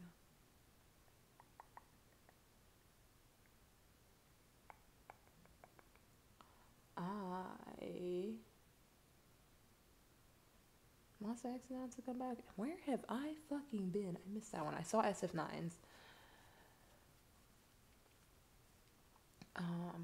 Is Kristen coming back? Cause it's been a minute. Like, it's literally been like over a year since we've had a full comeback from Kristen. So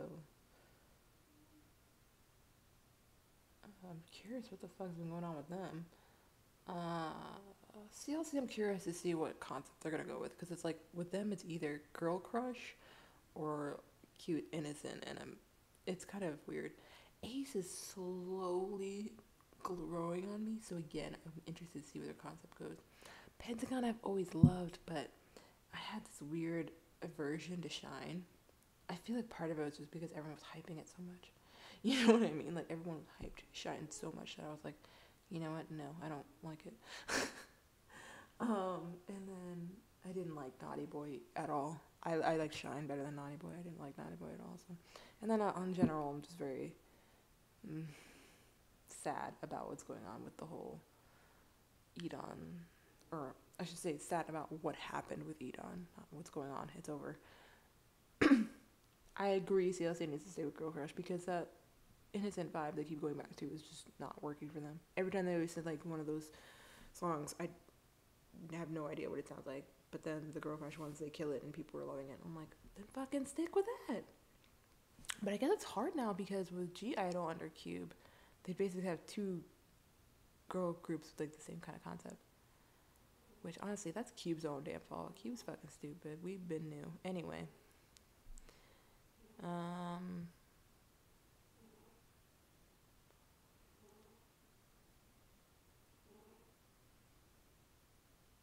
Yeah, I mean, honestly, I won't say like... Hold on. I heard noises. It might be my husband.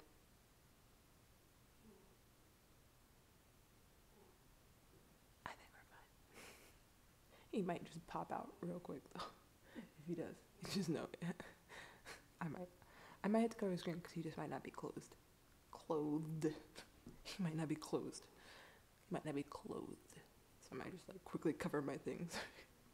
Y'all don't die. Okay, we'll do Cherry Bullet and then we'll do the Wits one that you... It's just, I seriously have no idea who these people are though. I've never heard of Wits. Am I crazy?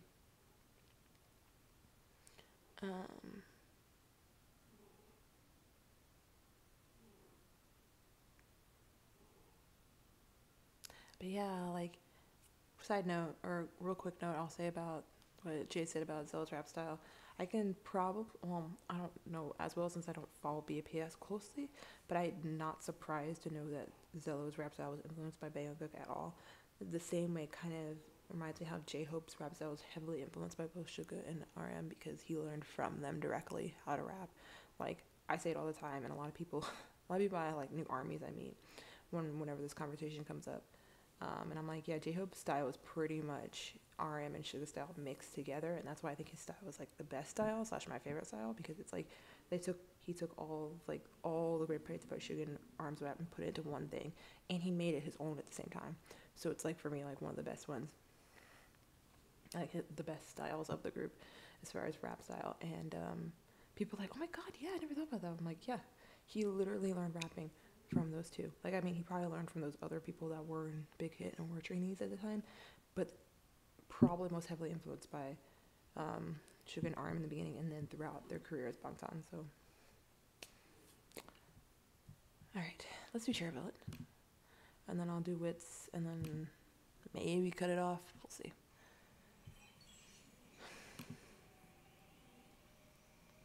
Unless anybody else has one that are like they're dying to see.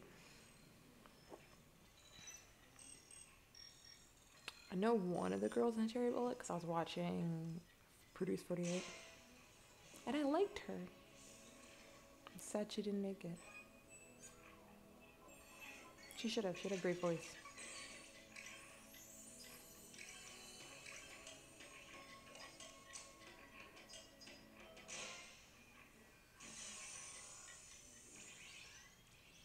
Honestly, cute intro.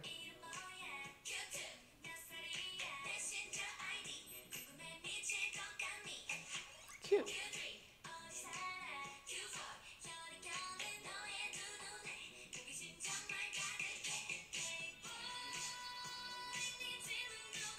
Her. She was super good. Unproduced.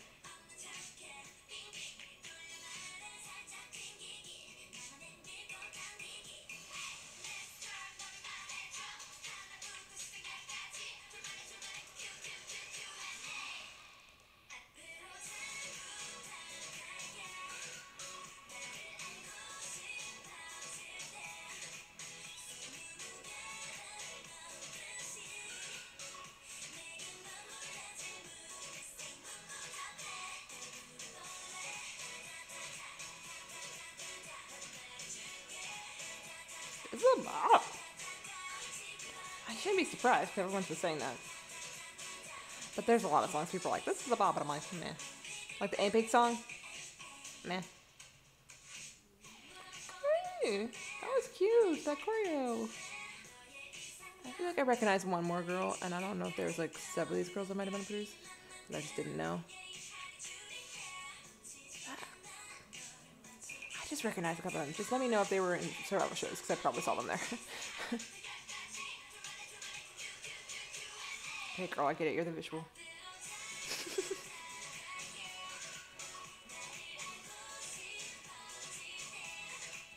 This is a cute concept though, this video game concept. I like this.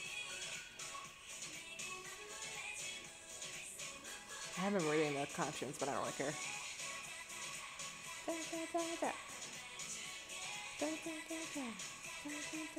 See, it's already stuck in my head. This is cute. This feels like a Twice song. Like, not in like they're copying Twice, but I'm saying like this is like a catchy. It's catchy as a Twice song. You know what I mean? And it feels like a concept that they would do, but they're doing it and they're killing it.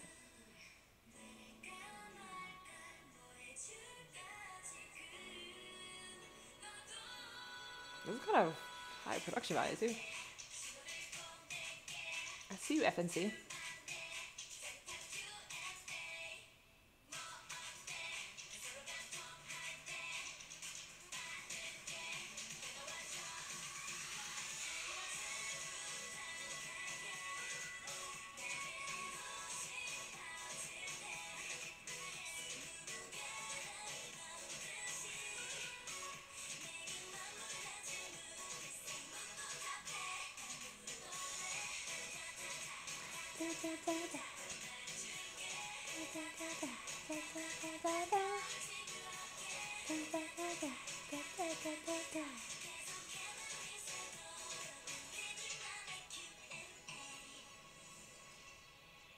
Liked that. That was a good debut. I feel like lately, I don't know if I want to say this. I don't want to be like, I feel like it sounds really pessimistic to say. But like lately, there's been a lot of groups that have good debuts, but then that's it. You know, like they have a good debut and then it's over, and then you never hear from them again because all their other releases are garbage, or they just don't get a lot of attention. So I don't know. I liked that. Yeah. Yeah. So I hope it does look. there's like 12 of them. I'm really, honestly, I think like the longer I'm into K-pop and the more I get into different groups, the more I'm like, the more members you have, the less I'm interested. Oh, ATs. I'll get to that. Let me go through everything else first, real quick. Um,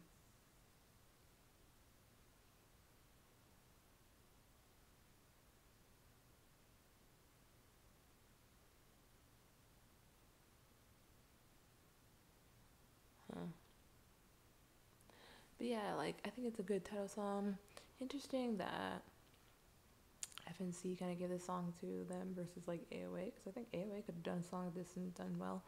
Honestly, I don't like any of AOA's. Well, I shouldn't say I don't like any of AOA songs. Most of the AOA songs that they've come out with lately are very meh. But then I was saying earlier too, like a lot of people are like, yeah, this song's a bop, and then I listen to it, I'm like, this is not that great. Or I personally don't find it a bop. Like A Pink's Ungun. Like I like the song. I don't hate it. It's a nice song. But is it a bop? Not for me. But this one was a bop. Like I said, felt very twice. Like their choreo felt very twice, the concept felt very twice, and like the catchiness was very twice. But I don't mean it in like, oh god, they're just copying twice. I mean it like they're doing what Twice usually does, but well, for them. And so I think they're gonna have some success with that.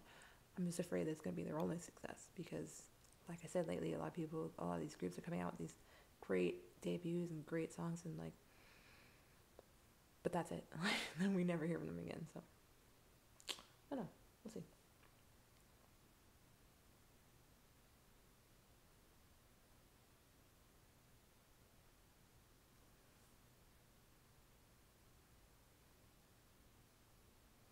Good Luck was okay. I don't know if I have to pick an AOA song, it'd probably either be Like a Cat, just because I like the sample, sample, na na na.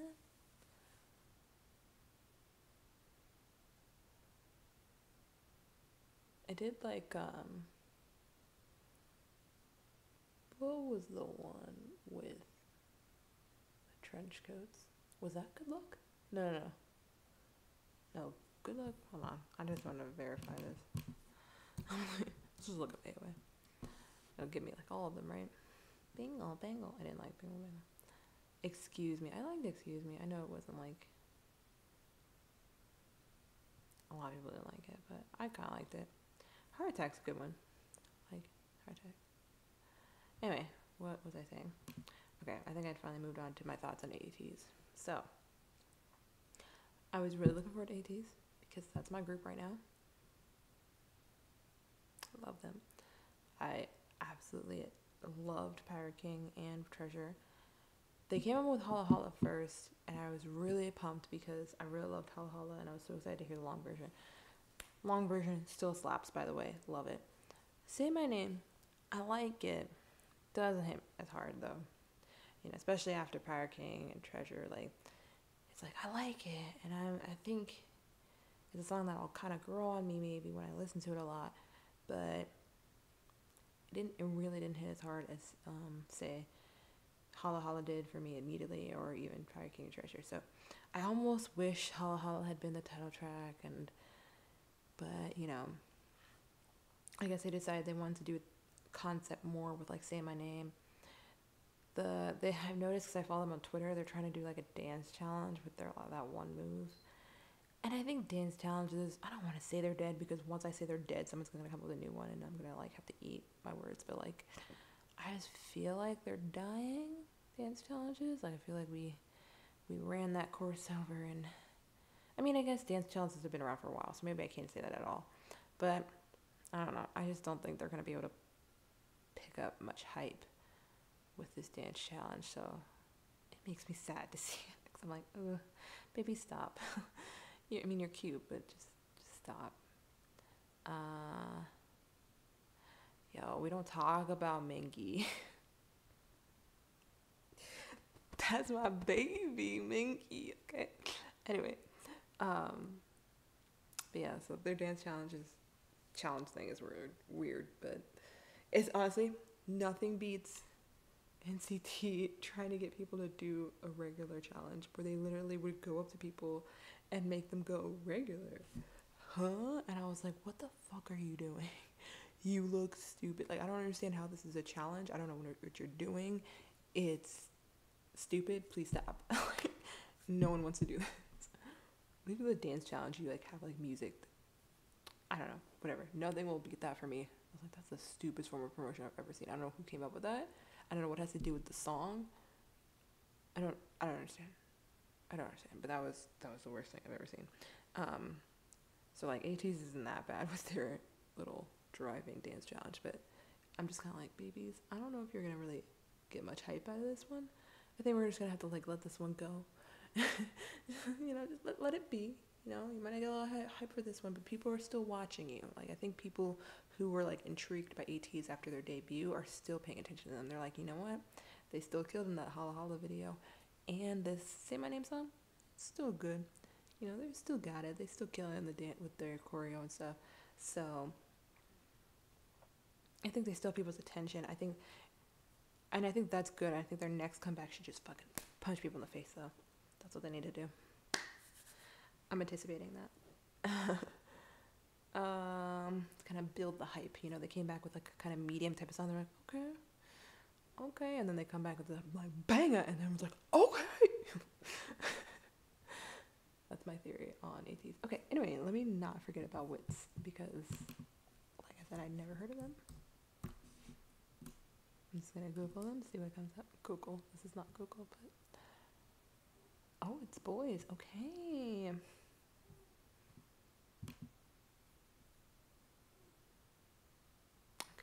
Okay. I just wanted to make sure performance video. Oh, it's the one we're going for. Okay. Literally never heard of them a month ago. Where have I been? Where have they been? Who were they under? Like, like who was promoting them? Because there is very few K-pop groups I don't ever hear about. Like, at least like see some mention of them. It's like the first one I say like in over 2 years I have never seen a whiff of on my timeline or anywhere. So this is interesting. All right, let's do it. Okay.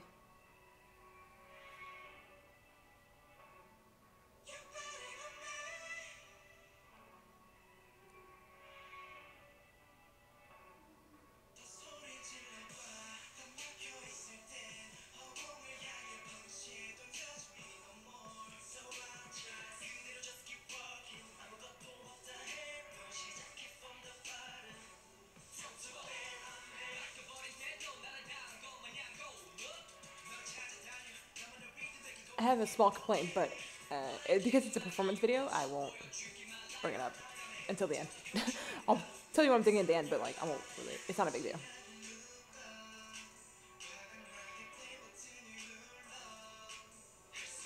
Oh my god, you did tell me there was 3 of them. I don't know why I keep assuming there's more. The backup dance is a little distracting in that sense.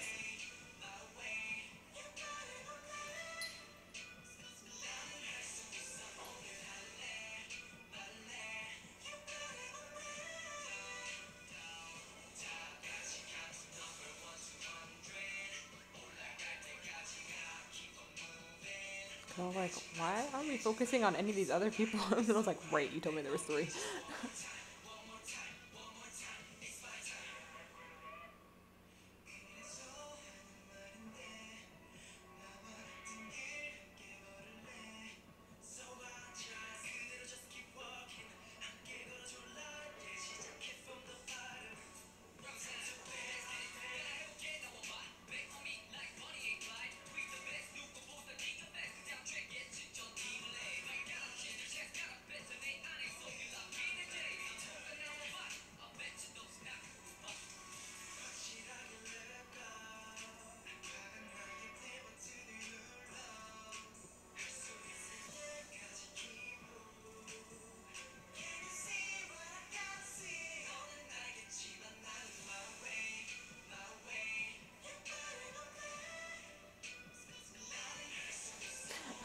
I find that little skull interesting. Skull.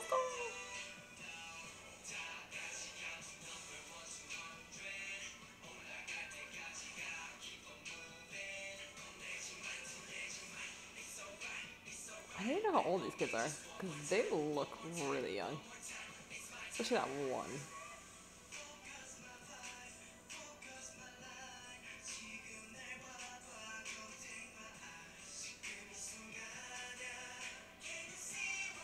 I feel like this is what people would imagine BTS's Hubei group to be like, but I don't. This is definitely not what they're gonna be like. But I feel like if people were like to like be like, what's BTS's, you know, little brother group gonna look like? People are gonna be like this. This is what they're gonna, and the fucking like bulletproof jackets, dancing in front of arcades, just swaggy rapping, black dark aesthetic. Okay, ending pose, you gotta get it. Okay, the one complaint I had was the flashing lights made it so I couldn't really see these kids' faces.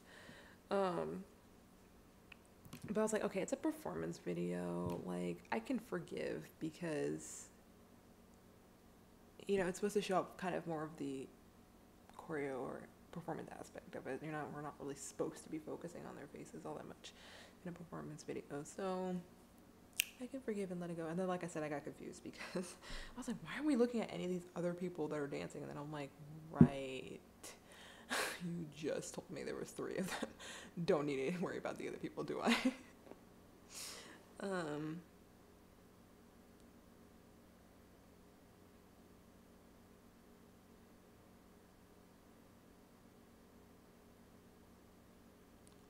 Oh. Hi. There's random people in my life now. Okay, hi.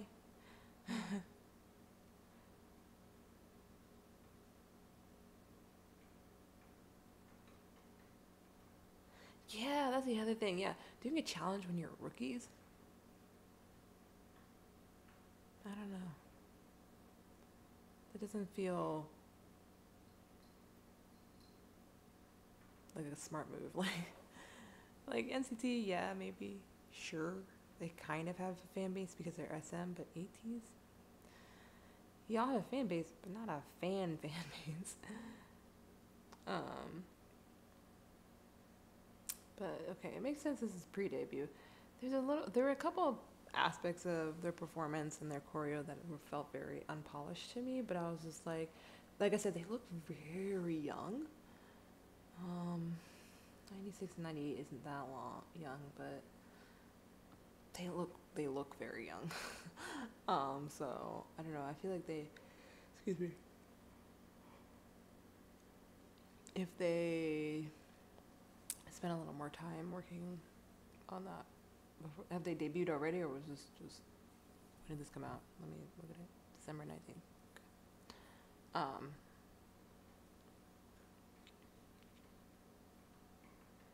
Yeah, if they really work hard and clean up their moves a little bit and all that, then I think they have a lot of potential.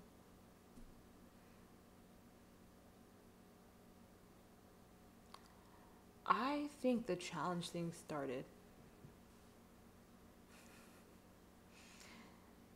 So obviously over the summer there was the Kiki Do You Love Me challenge. But I think the reason it's kind of skyrocketed in Korea and in K-pop is because BTS did the Idol challenge. The reason BTS did the Idol challenge, though, was, I think, partly because J-Hope was featured in Drake's Kiki video for doing the challenge. You know what I mean? Like, he got that kind of attention. And obviously BTS has a huge fan base, so for them to be like, yo, do the Idol challenge, we were doing it, and fucking TV stations were doing it, and news channels were doing it, like, they were able to actually create one. ARMY's we ourselves made a dance challenge called the Baseline Dance Challenge, which I don't know, a lot of people might not have heard, but like that was trending for a little bit on YouTube. I almost did it, but then I didn't have time between work. But like, yeah, so like we made our own dance challenge, and so like I feel like this has been going on for a while, but you know, armies talk about all the time how other companies are watching literally every move BTS makes and every move army makes, and they're trying to copy it, they're trying to replicate it, and they're trying to get the same success, but it's like that's not how it works, bro. You can't just copy paste, you know. It's not gonna work like that. I don't know how to describe it any better than that, but like you can't just do that. So fuck, what was I saying? So yeah, like I think, crap, I keep forgetting what I'm saying. What the hell? I'm tired. Coffee wore off. The challenges, that's what we're talking about. Oh, I think like people, like these companies are, I think the companies were, it was their idea to come up with these challenges, because I feel like if the boys or the groups or whoever came up with the challenges themselves, they would have been like, they either would have been like, no, or they would have been like, eh.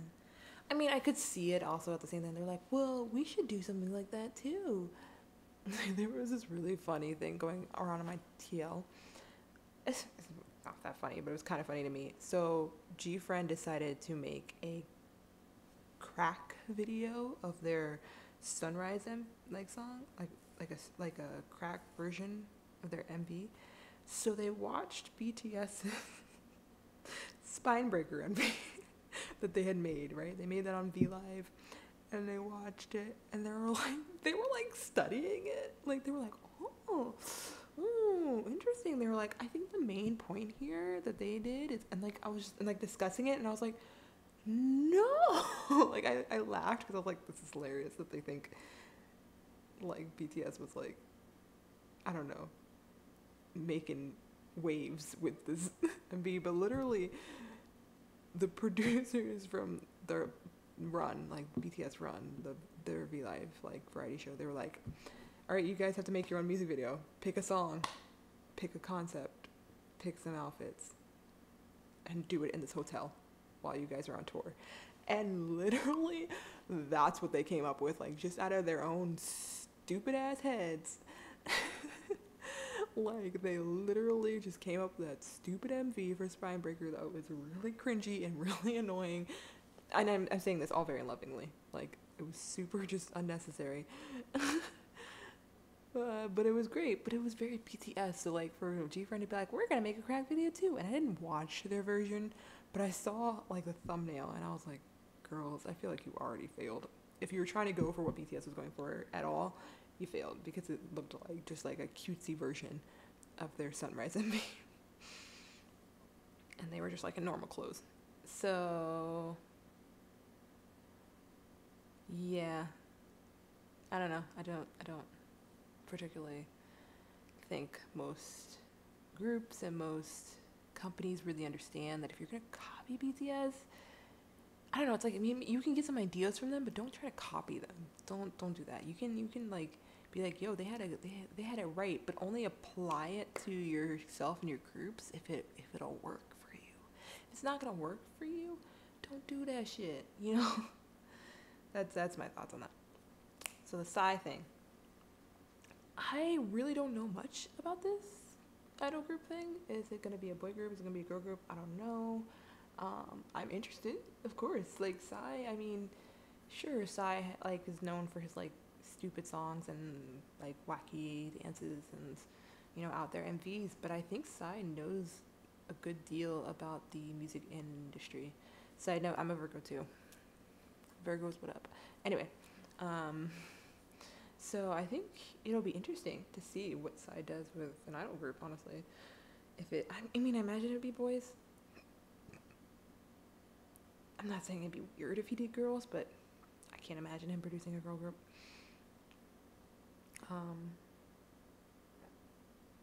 But yeah, I think it'll be interesting to see.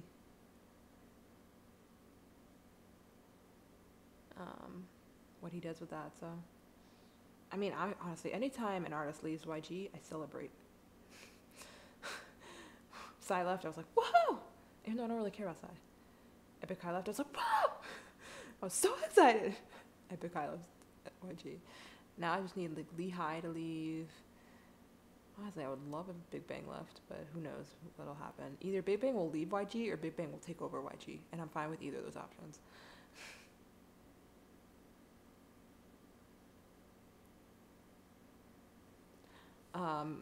Do my idols have, or do I bias idols with my zodiac sign?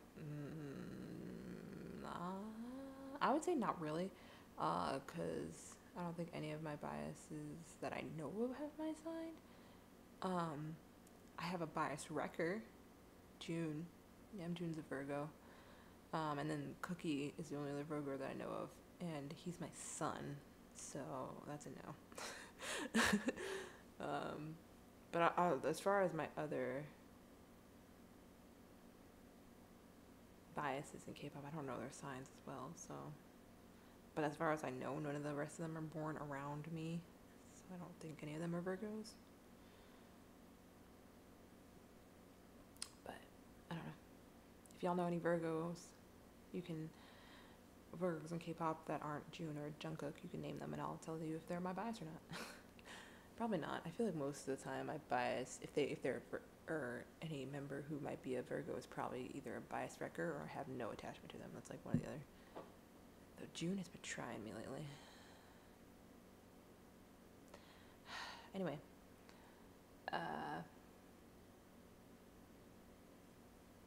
yeah, like I just said, Shannon. Psy and Epic High left. I want Lehigh to leave. I need her to escape there because she has a great voice, and the fact that she hasn't released music in God knows how long is a shame. Who's it? Akamu? They should leave. I mean, what's his name was in the military? Like the male, I don't remember their names, but the brother in Akamu was in, am I saying that weird? Is it Akamu or Okta musician? Let's just go with that. The brother was in the military, and the sister was like, oh yeah, I'm just gonna stay behind and release my own music. As far as I know, she hasn't been releasing any music. I don't know if that has to do with YG or she's just been busy, but girl. So I think she hasn't released anything, because every time I see people complaining about YG not letting his female artists produce music, she's always listed as one that hasn't produced any music in a while. So like, she could totally do some solo stuff while her brother's in the military. There's nothing wrong with that, and I don't think there'd be a problem with that. So I don't know what the fuck is going on over there. Yes, he's only trying me. He's trying very hard. I feel like those two random people that came into my live left because they were like, oh, we want no part of this discussion. Zico's a Virgo. I want no part of Zico. Why is he a Virgo? Zico's the Virgo I hate. There's always one. There's Virgos I love. There's Virgos I just... Most Virgos I love, but there's always one I hate. Oh, it's Zico. I can't even say I hate him. I just don't like him. I won't say I hate him. It's too much. I don't know the kid.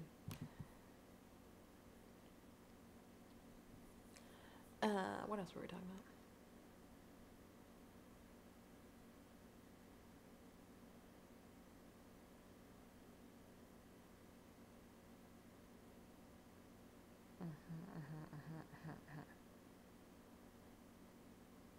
Okay.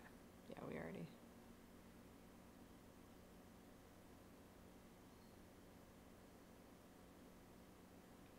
Oh, okay. You're right. It hasn't just been lately. It's been going on for a while. You know who I want to collab? This is a super random collab. I don't know if any of y'all know the singer Ben. She does a lot of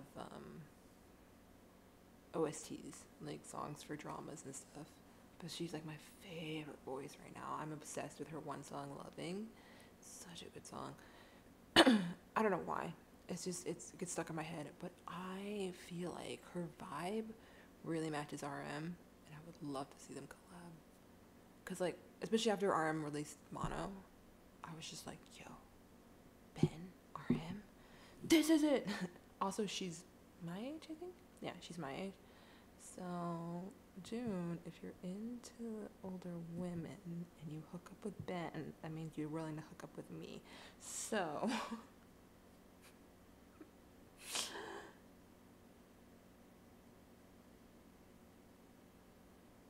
God. Okay, Jim and Jung Up is recipe for my death. But I feel like they wouldn't collab on a song, but a stage. I could see a stage collaboration.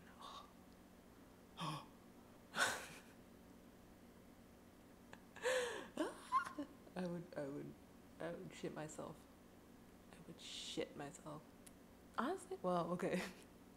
I was gonna say, honestly, I'd love to see a June Cookie collab, but like, I just thought about that like show champion stage where it was like Cookie, Zello, June, and Sugar, and then like a couple of kids from Top Dog. Oh, it was fucking awful.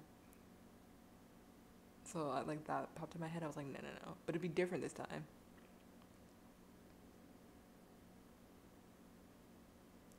Yo, Huey.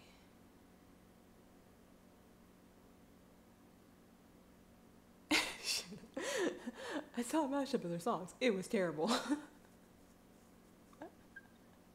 I like that.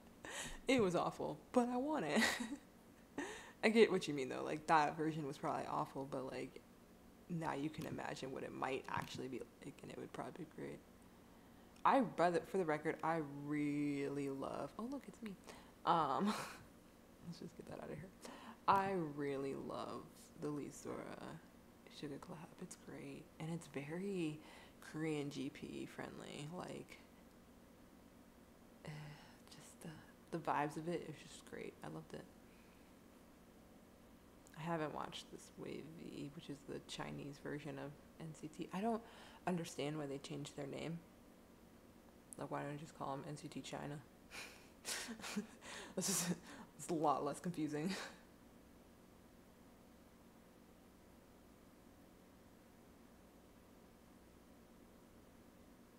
I feel like June and Jungkook would like get together to write a song, and then they just end up writing a book, and I'd be fully okay with that.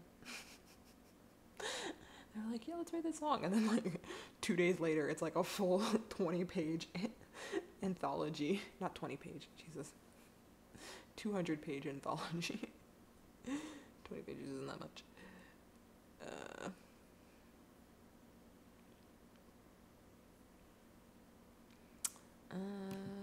yeah. I would love to see Blackpink collab with an album. You know, that'd be great for them to like actually be able to have a full-length album. That'd be an amazing achievement for them, I think. Let's get that.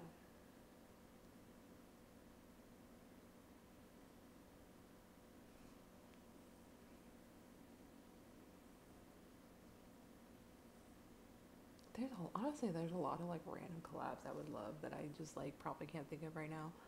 But yeah, I feel like the best collabs kind of come out of like nothing. Like for me, that Loco Hwasa song that happened, fucking great. And like the only reason it happened was because Loco was like, I love Hwasa and I want her voice on a song. I want to be in a song with her because I love her voice. Like it had nothing to do with like he thought, oh, I think our voices would go well together, or I think, you know, we could make a good song together. He was just like, I have a fat crush on her and I like her voice, so let's make a song together.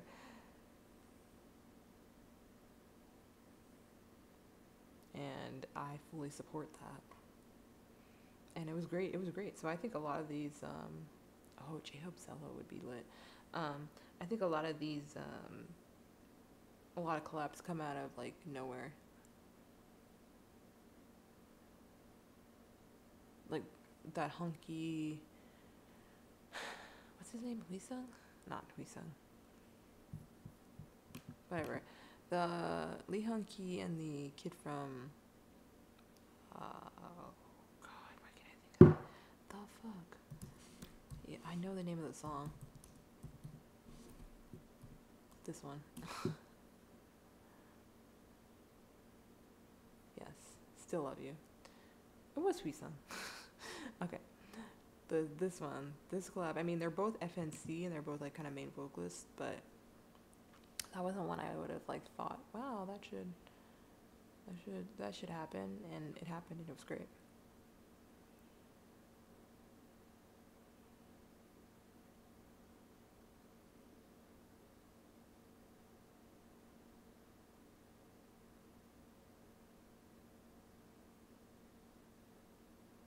Right, and fine.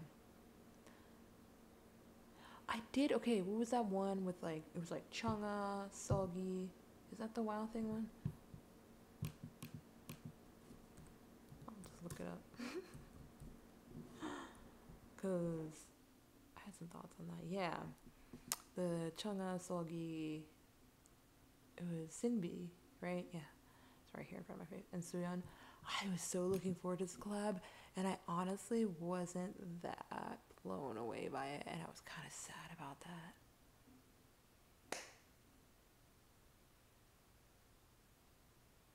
I mean, it was good, but it didn't like blow me away. You know what song?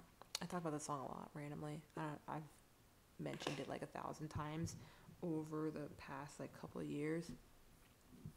It's been a couple of years, maybe.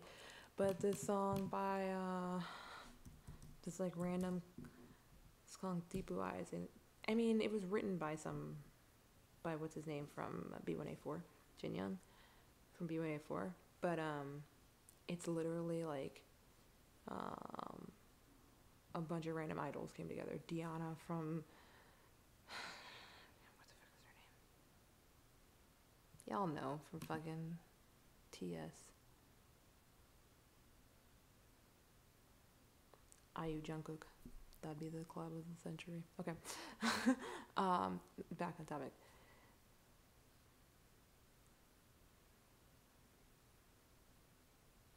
It had Solgi, it had Somi, it had Moonbu, it had Diana of Sonamu, that's what it is. It had what's her name from Oh My Girl.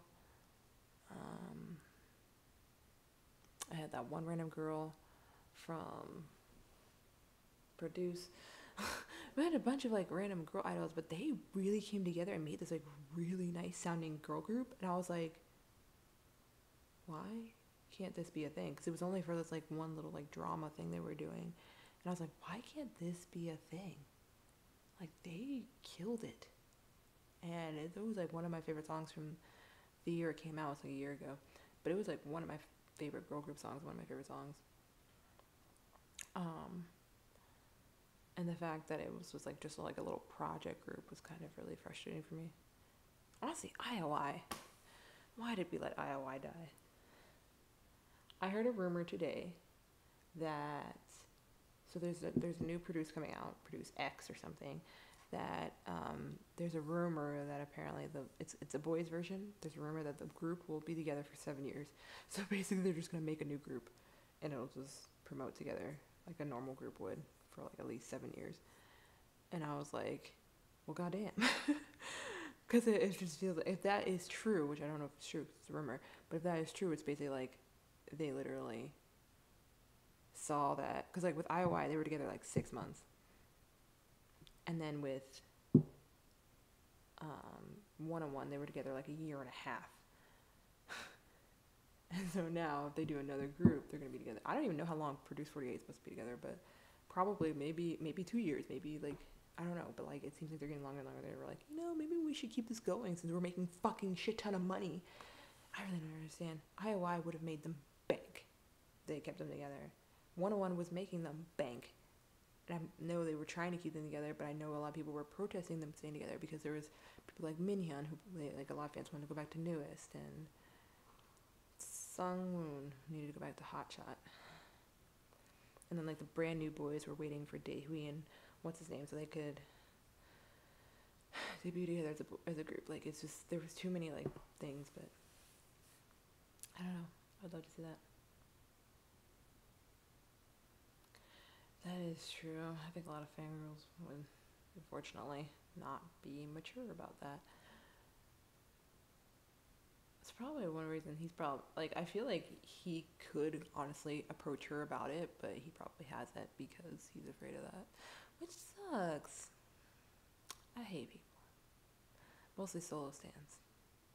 They can get the fuck out.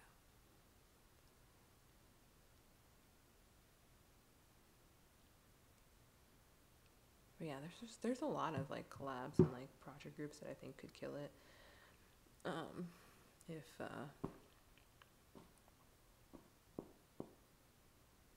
given the opportunity.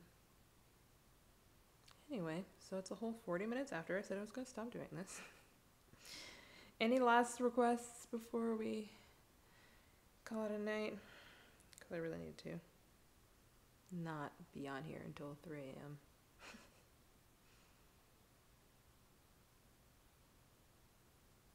I mean, I'm not saying I'm gonna go to bed after this, but I don't need to be on YouTube until 3 a.m. Yo, Ailey. Oh, I love Ailey. Have y'all seen the Ailey, Hewlin, Jesse stage where they sang Bang Bang? I watched that recently and I was like, damn girls.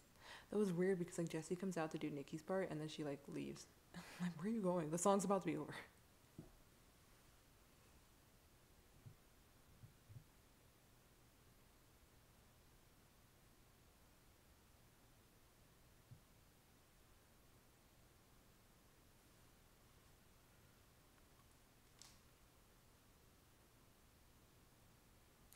I did see the 17 MV. I liked it. What was the release before that? Yeah, I like this one more than the other one. The other one was catchy, but I was just kind of like, eh, I wouldn't listen to that one.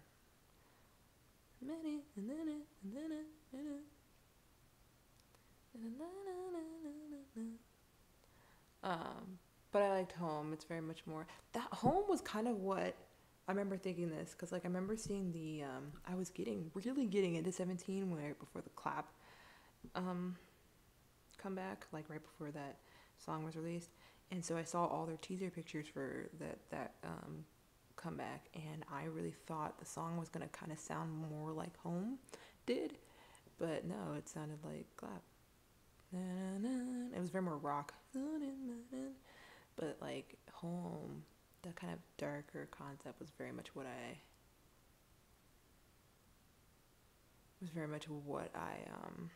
imagined 17 to be going for with their teasers for clap. But I liked it. Yeah, I liked Home and I liked the choreo and stuff. Now I have clap stuck in my head. Sorry about cha. Ooh, messaged me.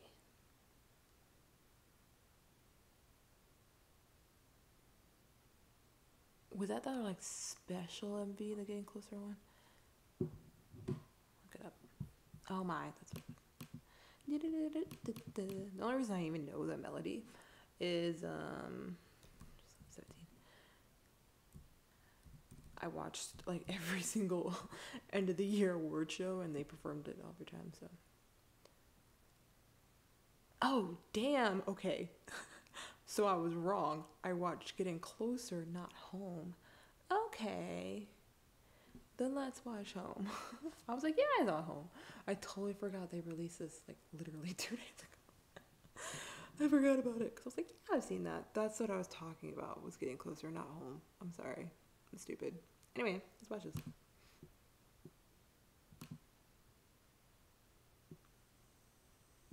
Hello. Who's 8? Yeah, so I haven't seen this. Do we have subtitles? No, we do not. Hello, the 8. Oh, okay. You're all so moody right now. What's with those chairs? Okay. Snaps.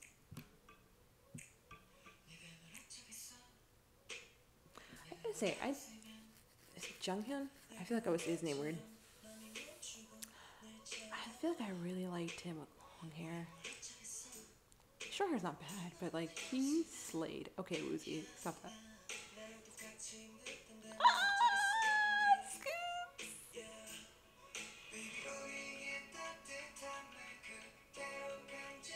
Interesting.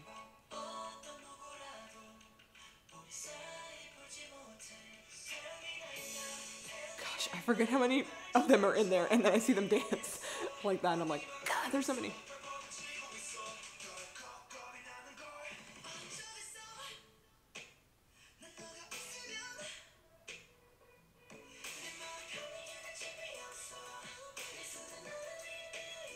Wow, that is high.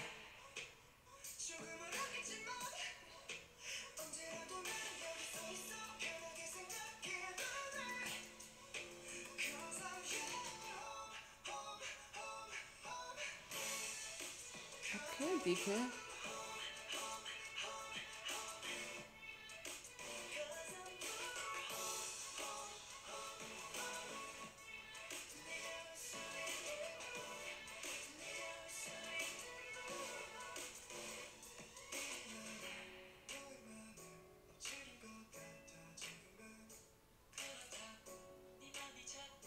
Is it just me, or there's a lot of the 8 in this? Hello, Vernon. I feel like I haven't seen you this whole time.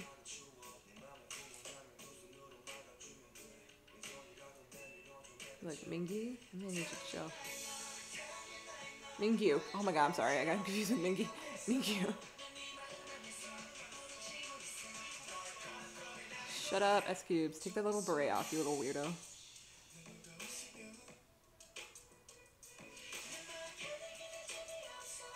I don't know all 17, by the way. I get a lot of them confused. But you can't confuse Woozy with anyone unless you're fucking crazy.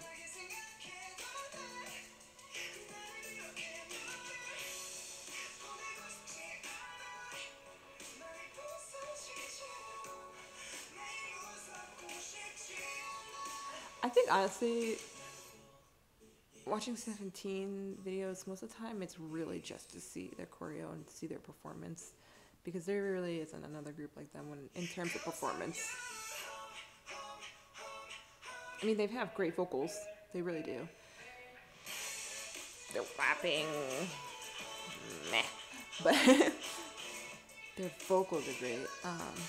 But their like synchronization and their like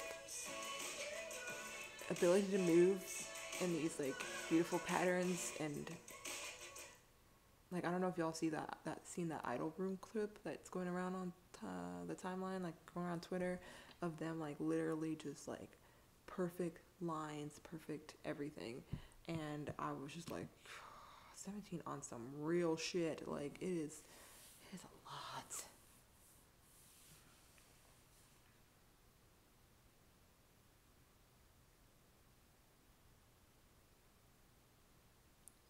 Good night, Jay.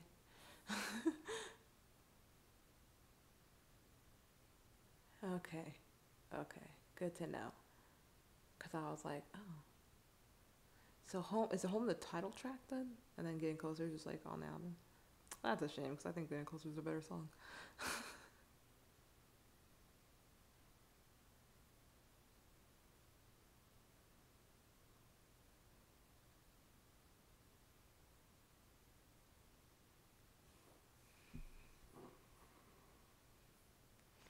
Yeah.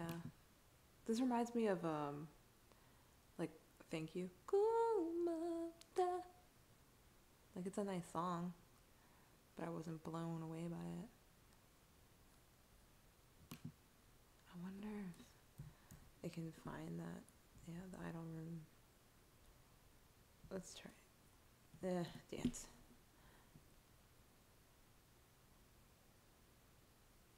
No, that's not what I want. That's not what I want either. It's like all over my timeline. But of course I can't find it on YouTube.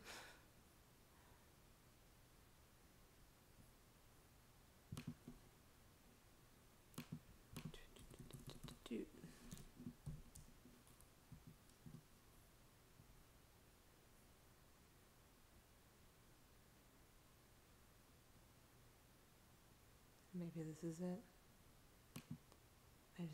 I've only seen like the last 30 seconds of it. Nah. I'm gonna.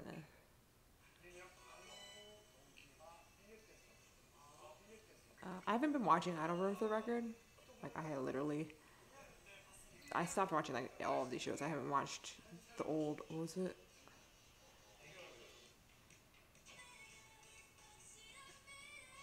Of course they made you Dochingo do this. They always make you Dochingo do these crazy ass dumbass shit.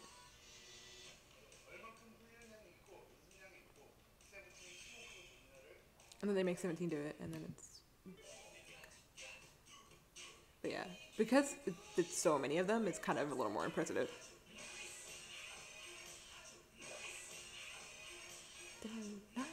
Okay, can we stop? I really like this song. Actually, nice. Nice.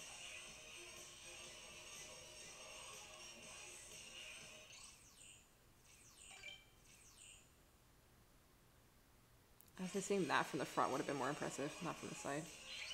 Yeah, I like that. Guaranteed, BTS couldn't do this. Like, they're good, but they don't like, they're not able to like stay in sync as much anymore. I think they talk about it a lot lately. They're like, we're not as in sync as we used to be, and I'm like, that's fine. I'm here to just see you, my beautiful babies. Anyway.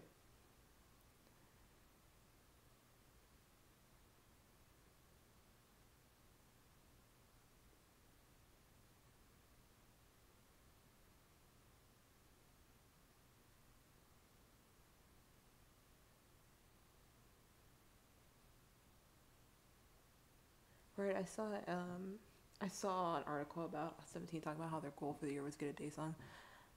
I don't know if Home was the right direction. And I think it feels like honestly like 17's like stuck in this like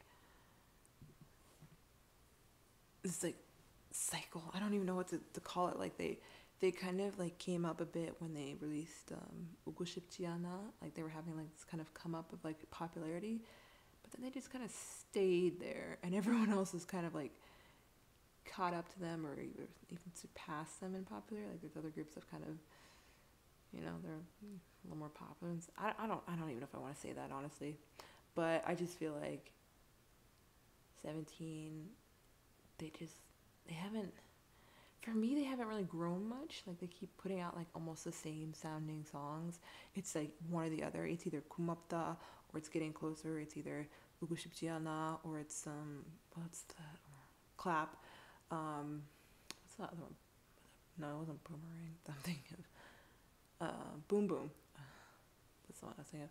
You know, it's either like Boom Boom or it's like I'm just saying like they either have like these like soft ballady EDM drop bops or they have the like hype upbeat ultra nice type of songs, and it's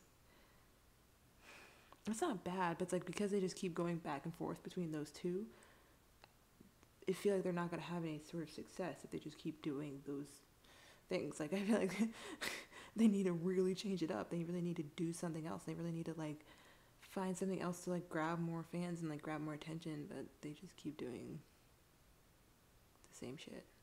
So because it worked to get them, you know, the fandom they have up until now, but I think if they really want to expand, they got to keep going. But it feels like instead they're just going in circles. I don't know. Those are my thoughts on 17. 17, teen. Ooh, has 17 done a sexier concept? Like at all? I feel like not really, because like a lot of their concepts are either very like boyish or like just like hardcore. Like, but because it's so performance heavy, they're not really doing a lot of like sexier choreo. I mean, sure, they're doing a lot of hip thrusting, but it's still very like I don't know, complex with everything else. Like they really haven't done like a slowed down R&B. Take it down. I don't know. I'm singing Chris Brown. We don't do that no more. Like we need some pitano type of teas. Like that'd be lit. Yeah, they're definitely playing it safe and sucks. I don't know, honestly. lettuce.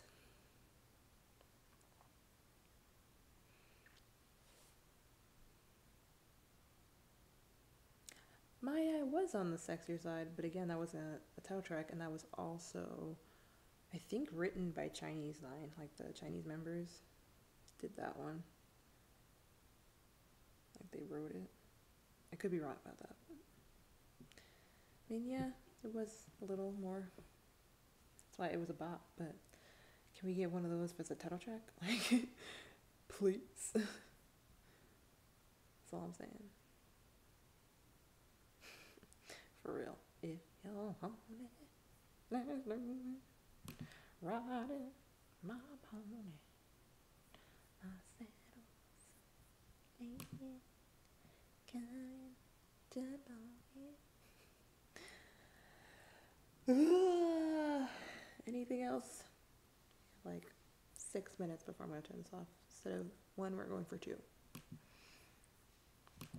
Go to YouTube. Go to YouTube. We're on YouTube. Go to home. Oh, God. Oh, wait, that was 2 months ago. I was like, oh, God, somebody did Pizza No More on King Mass Singer. That's old.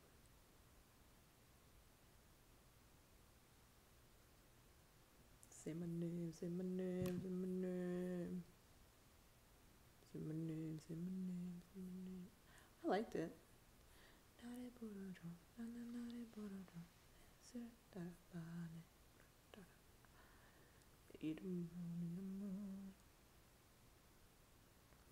Wow. Is this like hypothetical, or is this like legit what we were just talking about, Nika? Ryan, he got thinking about quitting YouTube. It might be hypothetical, but I think it's interesting. Oh, I'm not even paying attention. Did anyone say anything?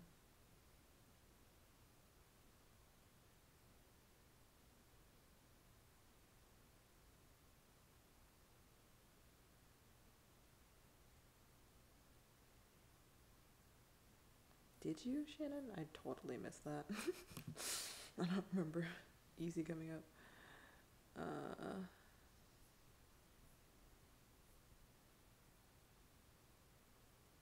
Shinwa! Like I'm not subscribed to Shinwa. Let's fix that. Those are my babies. By that I mean not my babies. Again and again and again. I don't know, I'm just scrolling right now.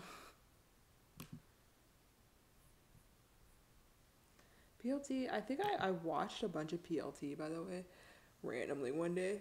Like, and like, I think it's because I watched it when I was like cleaning or something. Like I just had like my YouTube on while I was like cleaning. And so like none of it like really grabbed me. But then I heard a couple of them when I was like, I don't know, doing something else. And then a couple of them grabbed me and I was just like, wait, why didn't you hear this song before? And I was like, no, I did hear this song before. I just wasn't paying attention. So I think PLT is good and I like them, but I need to pay attention when I'm listening to them as opposed to not paying attention.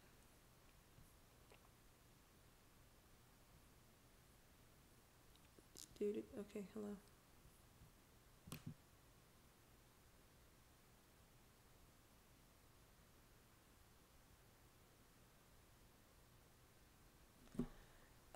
My thoughts on Wavy. Honestly, you know what? I'm kind of curious about the Chinese version of regular, even though I already know what it's gonna sound like.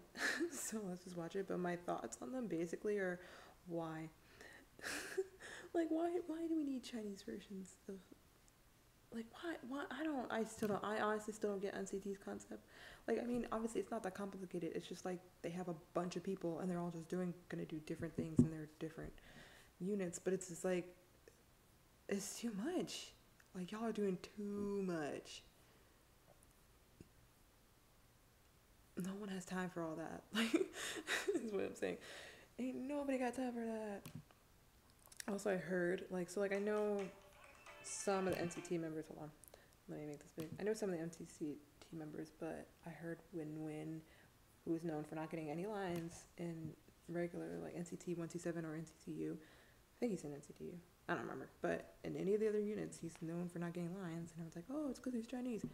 Comes out here to the regular MV or regular Chinese wavy group and still didn't get any lines. So that's fucked up.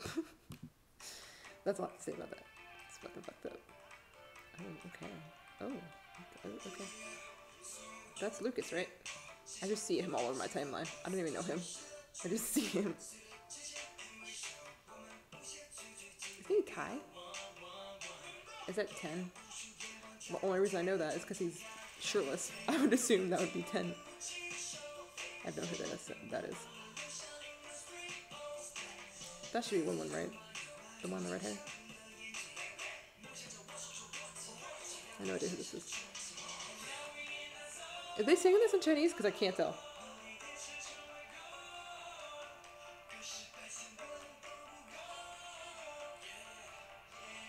Yeah, that's one, yeah.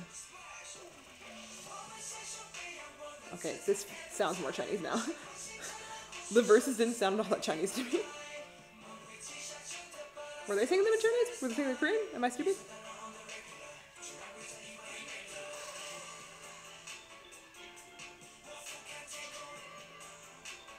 Honestly, this might be my favorite one. The Chinese one sounds good.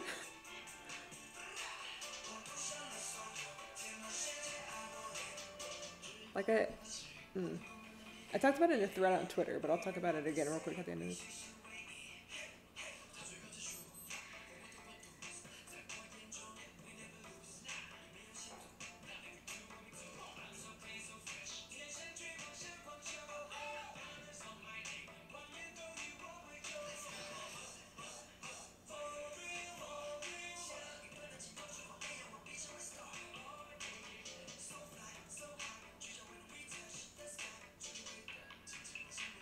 Yo, Lucas is fine as hell though. I'm mad because he's young.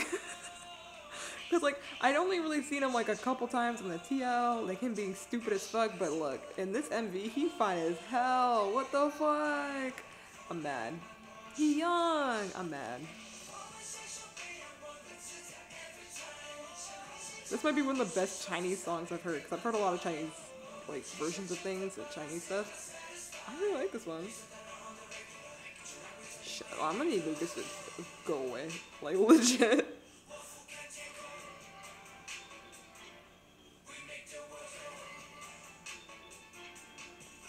I wouldn't be surprised if this popped off in China.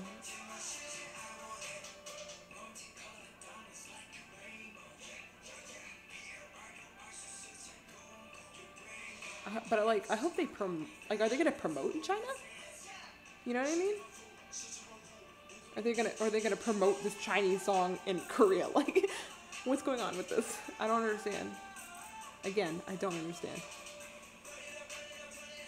I feel nothing for 10. I know a lot of people are obsessed with 10, but I literally feel nothing for that child. Sure, he can dance, but most of these motherfuckers can dance. Like, I feel nothing. He's just a skinny little... Is he Thai too? I'm gonna need Lucas to fucking chill. I don't know if I'm saying that right, but like, yes.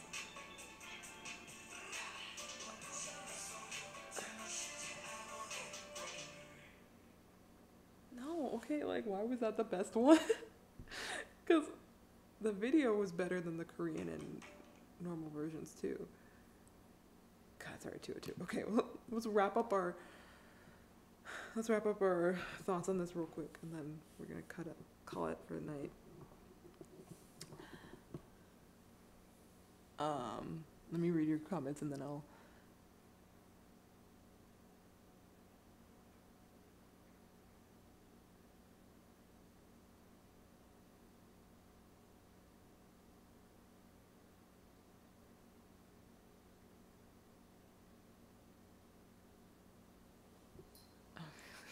Lucas turns 20 tomorrow. It's still a whole fucking like 8 years. He young. He can't even drink. We can't have... No, he young. He needs to fucking chill. No, yeah, I don't know why. Because I'm okay. So when I watched the English version first, and I really wasn't feeling it at all. I really was just like, And then I watched the Korean, mostly because, and I think it was because when I watched the Korean version, I was like, okay, this is better. And I was like, maybe it's because I can't understand what they're saying. Because I thought the lyrics to the English version were just dumb. And I'm like, maybe it's like I feel like I've really gotten to the point where I listen to songs in English, and because I understand what they're saying, I'm like, this song is fucking dumb, and that's all I can think about is like how dumb the lyrics are and how stupid they sound. But because I got so used to listening to things in Korean and not knowing what they're saying and just enjoying the song, enjoying the beat, enjoying the melodies. So when I listen to songs in English now, I'm like, this shit is fucking dumb. I mean, obviously there's still some good songs with lyrics out there, but like for the most part, if I'm listening to a song on the radio or I'm saying like a popular song in America, I'm like, this shit's dumb. Why the fuck? Why the fuck they make a song like this? So like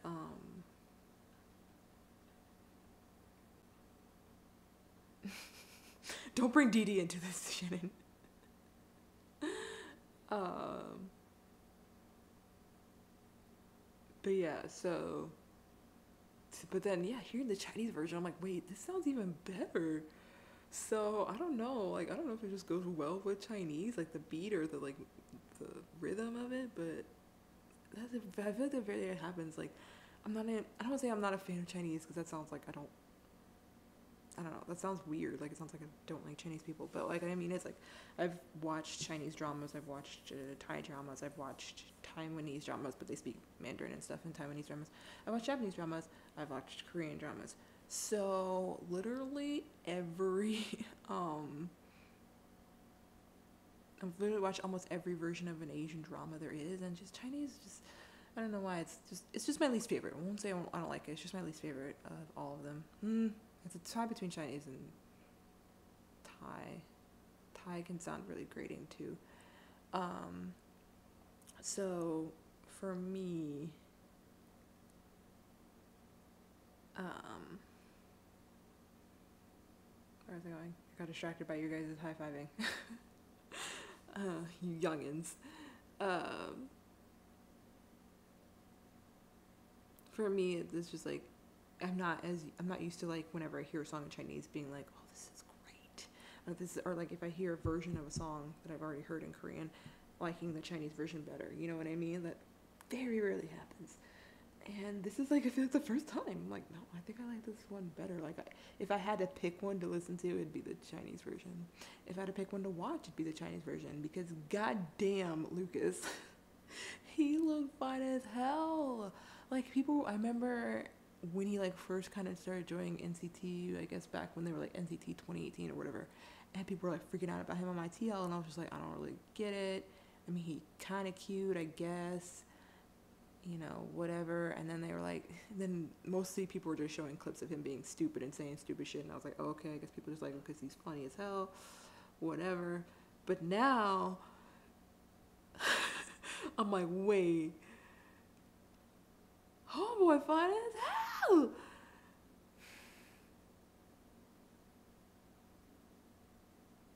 That's stressful.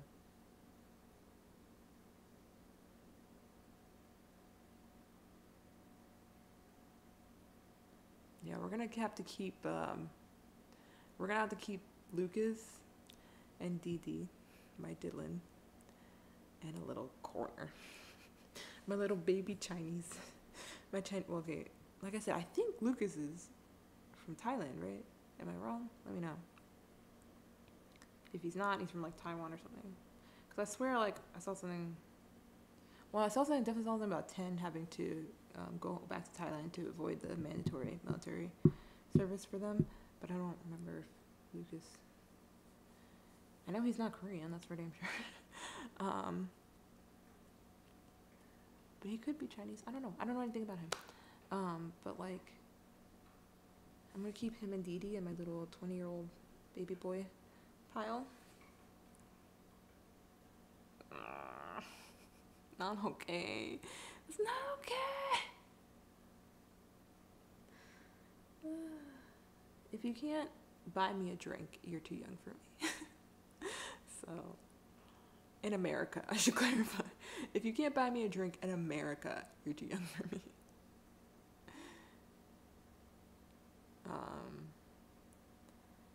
But yeah, I guess that was, like, Win-Win was definitely done dirty. Was it still that only line, busted, busted, busted for everyone? Like, is that still his only line? That's fucking stupid. Why does SM hate Win-Win? Like, what the fuck? I think Win-Win's adorable and he's cute. I love him. I've loved him ever since Limitless. What the fuck? Um,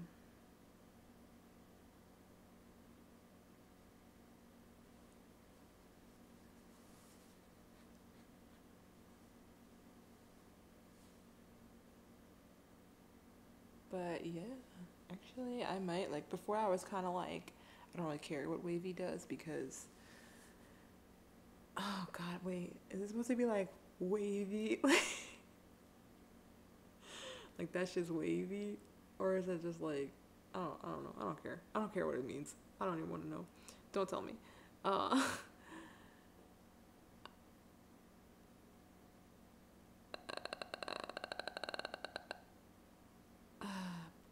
literally losing it. Um, I really wasn't looking forward to it, or like looking forward to their debut at all. But I think I definitely will check it out now that I've seen this, cause they killed regular. Like that's. I feel like this is what regular was supposed to sound like, and then they're like somebody made it like in, excuse me, in Chinese, and they're like, wait, this is good. Let's do a Korean version. They're like, all right, that's still okay. Let's do an English version. Okay, maybe that one's not as good, but let's put the English one out first, and then people are gonna be like, whoa, this song is better. Because like I would listen to this one again, and I haven't listened to the regular the Korean version or the English version since it came out back in October. So I would listen to this one again. It's saying something. Wavy, y'all did that.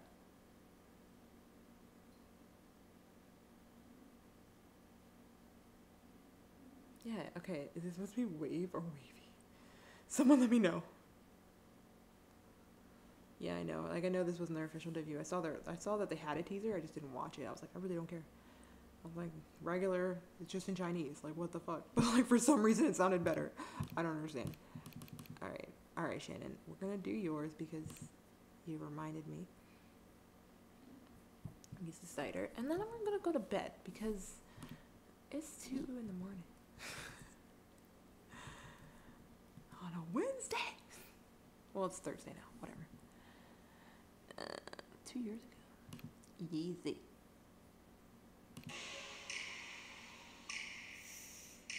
Hello. There we go.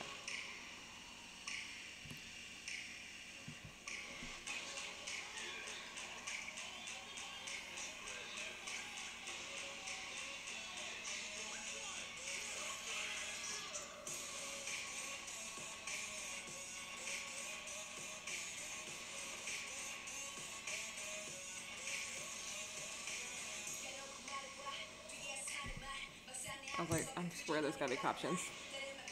Let's just go back a little bit. Someone need to go this little bit.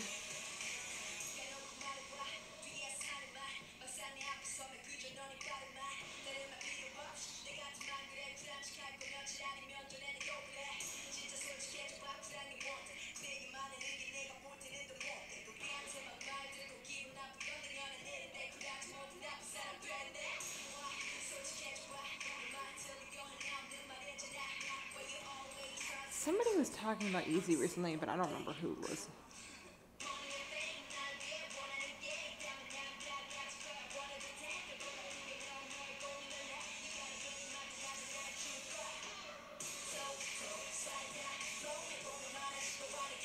Because I can't remember if they were talking about this song or a different song. I feel like it was this song.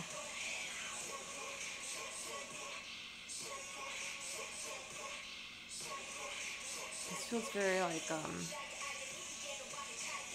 2 years ago was 2016. I was gonna say it feels very like before that. Like 2014-ish. The video doesn't look 2014, but the sound of this is very 2014, 2015 era. Not in a bad way, by the way. Like the good shit.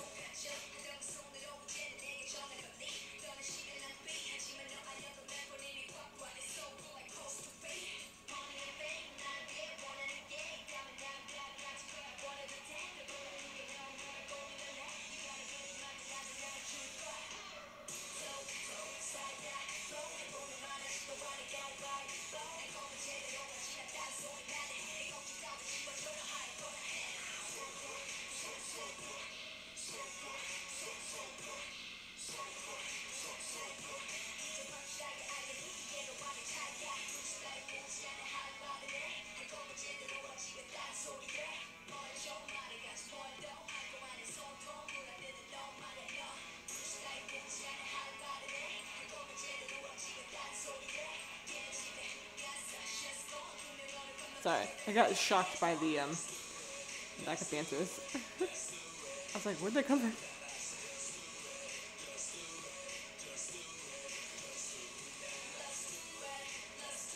Yeah, even these dance moves are very 2013, 2012. Can Yeezy not really dance? Because she didn't really do anything in this video. And she looked very awkward when she was just standing there, like, trying to do something. The song was on point, but, like, I noticed she just felt, it looked like she looked kind of awkward by herself. Like, just looked like she didn't know what to do with herself. So, that's a shame. In that sense, because I feel like if she was like owning it and she was like she was very Hyuna about it, because like I kind of liked her little slight comparisons to Hyuna, just because the video kind of reminded me of like Lip and Hip, and like the way she's just kind of all over the place, and like not just Hyuna doesn't really destroy anything in Lip and Hip, but like kind of just is doing whatever and throwing things around and then getting dressed and whatever, you know what I mean, like just kind of like random nonsense. So like Hyuna really just like, she has this kind of presence about her that she can like completely own your attention while you're watching her MV. But Yeezy, I feel like she didn't have that. That's the song they were talking about. Okay, so I was listening to a podcast. It was an old ass podcast though, like, because I had to drive home from Maryland back home to Florida, and I just had to pick a podcast to listen to while I was driving because I didn't have any new ones to listen to. So I picked this really older one from this one podcast I liked to listen to, and they were talking about that song Anaksunam because they were trying to figure out if Yeezy was making a direct reference to the character from The Mummy. If she's a character, I don't know if she's like an actual person, but like she was a character. She was like the name of a character in The Mummy, the movie. And they're trying to figure out if she was making a reference to her, if she just liked the way that sounded, because I don't know. I guess they were trying to argue that it felt very cultural appropriating the song or the MV. I don't remember. I never saw the video, and I don't really remember exactly what they were saying, but that's what they brought up Yeezy then, and then I think they talked about how they really liked Cider, but they weren't feeling it with the Nux.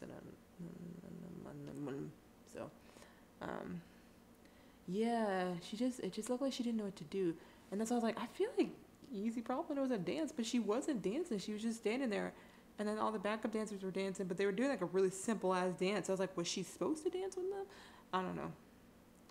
And I wasn't feeling the vibe she was throwing down, but I was feeling the song. So, side note, yes to Chungha, Hyuna, Sunmi's collab. That'd be fucking lit. Especially like Chungha and Sunmi are close because at like all the award shows they went to at the end of the last year, they were always like sitting together and talking. So like fucking yes, because they had like I think it was Chungha, Sunmi. Who was the other one? It wasn't Ailey. What the fuck? Haze. Chungha, Sunmi, Haze did a stage. They didn't do it together, but they did, like, Chungha went, and then Haze went, and then Sunmi went. And I was like, bitch, they should have had them come together at the end and perform the fucking song. I would have lost my shit if they had done that, but they didn't, so. But they should. They should fucking collab. Chungha, honey. Sunmi or Chungha, Haze, Sunmi. That'd be fucking lit.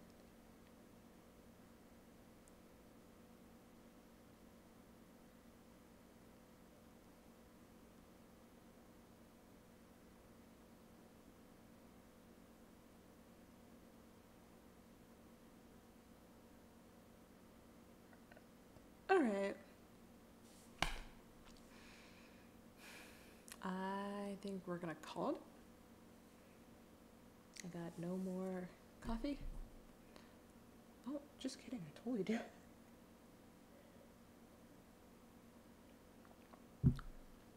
Now I have no more coffee.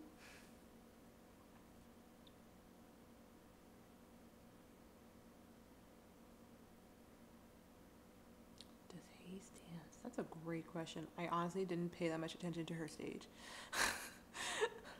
Like whenever it's not like BTS, I kind of am just like scrolling on my phone, so or tweeting something random. So I don't remember. I feel like she probably does some like basic ass moves. I don't remember her. I don't think she does like choreo. She doesn't do like Sunmi Chunga type of dancing. I feel like she could like stand in the corner and like, oh, I feel like she could do some basic ass moves. You know what I mean?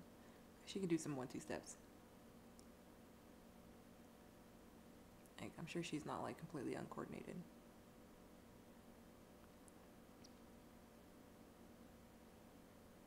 I just don't know if she'd be on Sunmi Chunga level because they're on another level.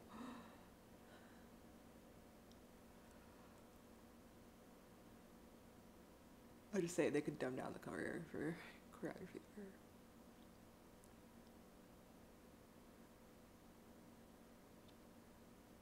Well, this has been fun. Shout out to those random people that came in to say random shit in the chat that we all collectively ignored. Love that.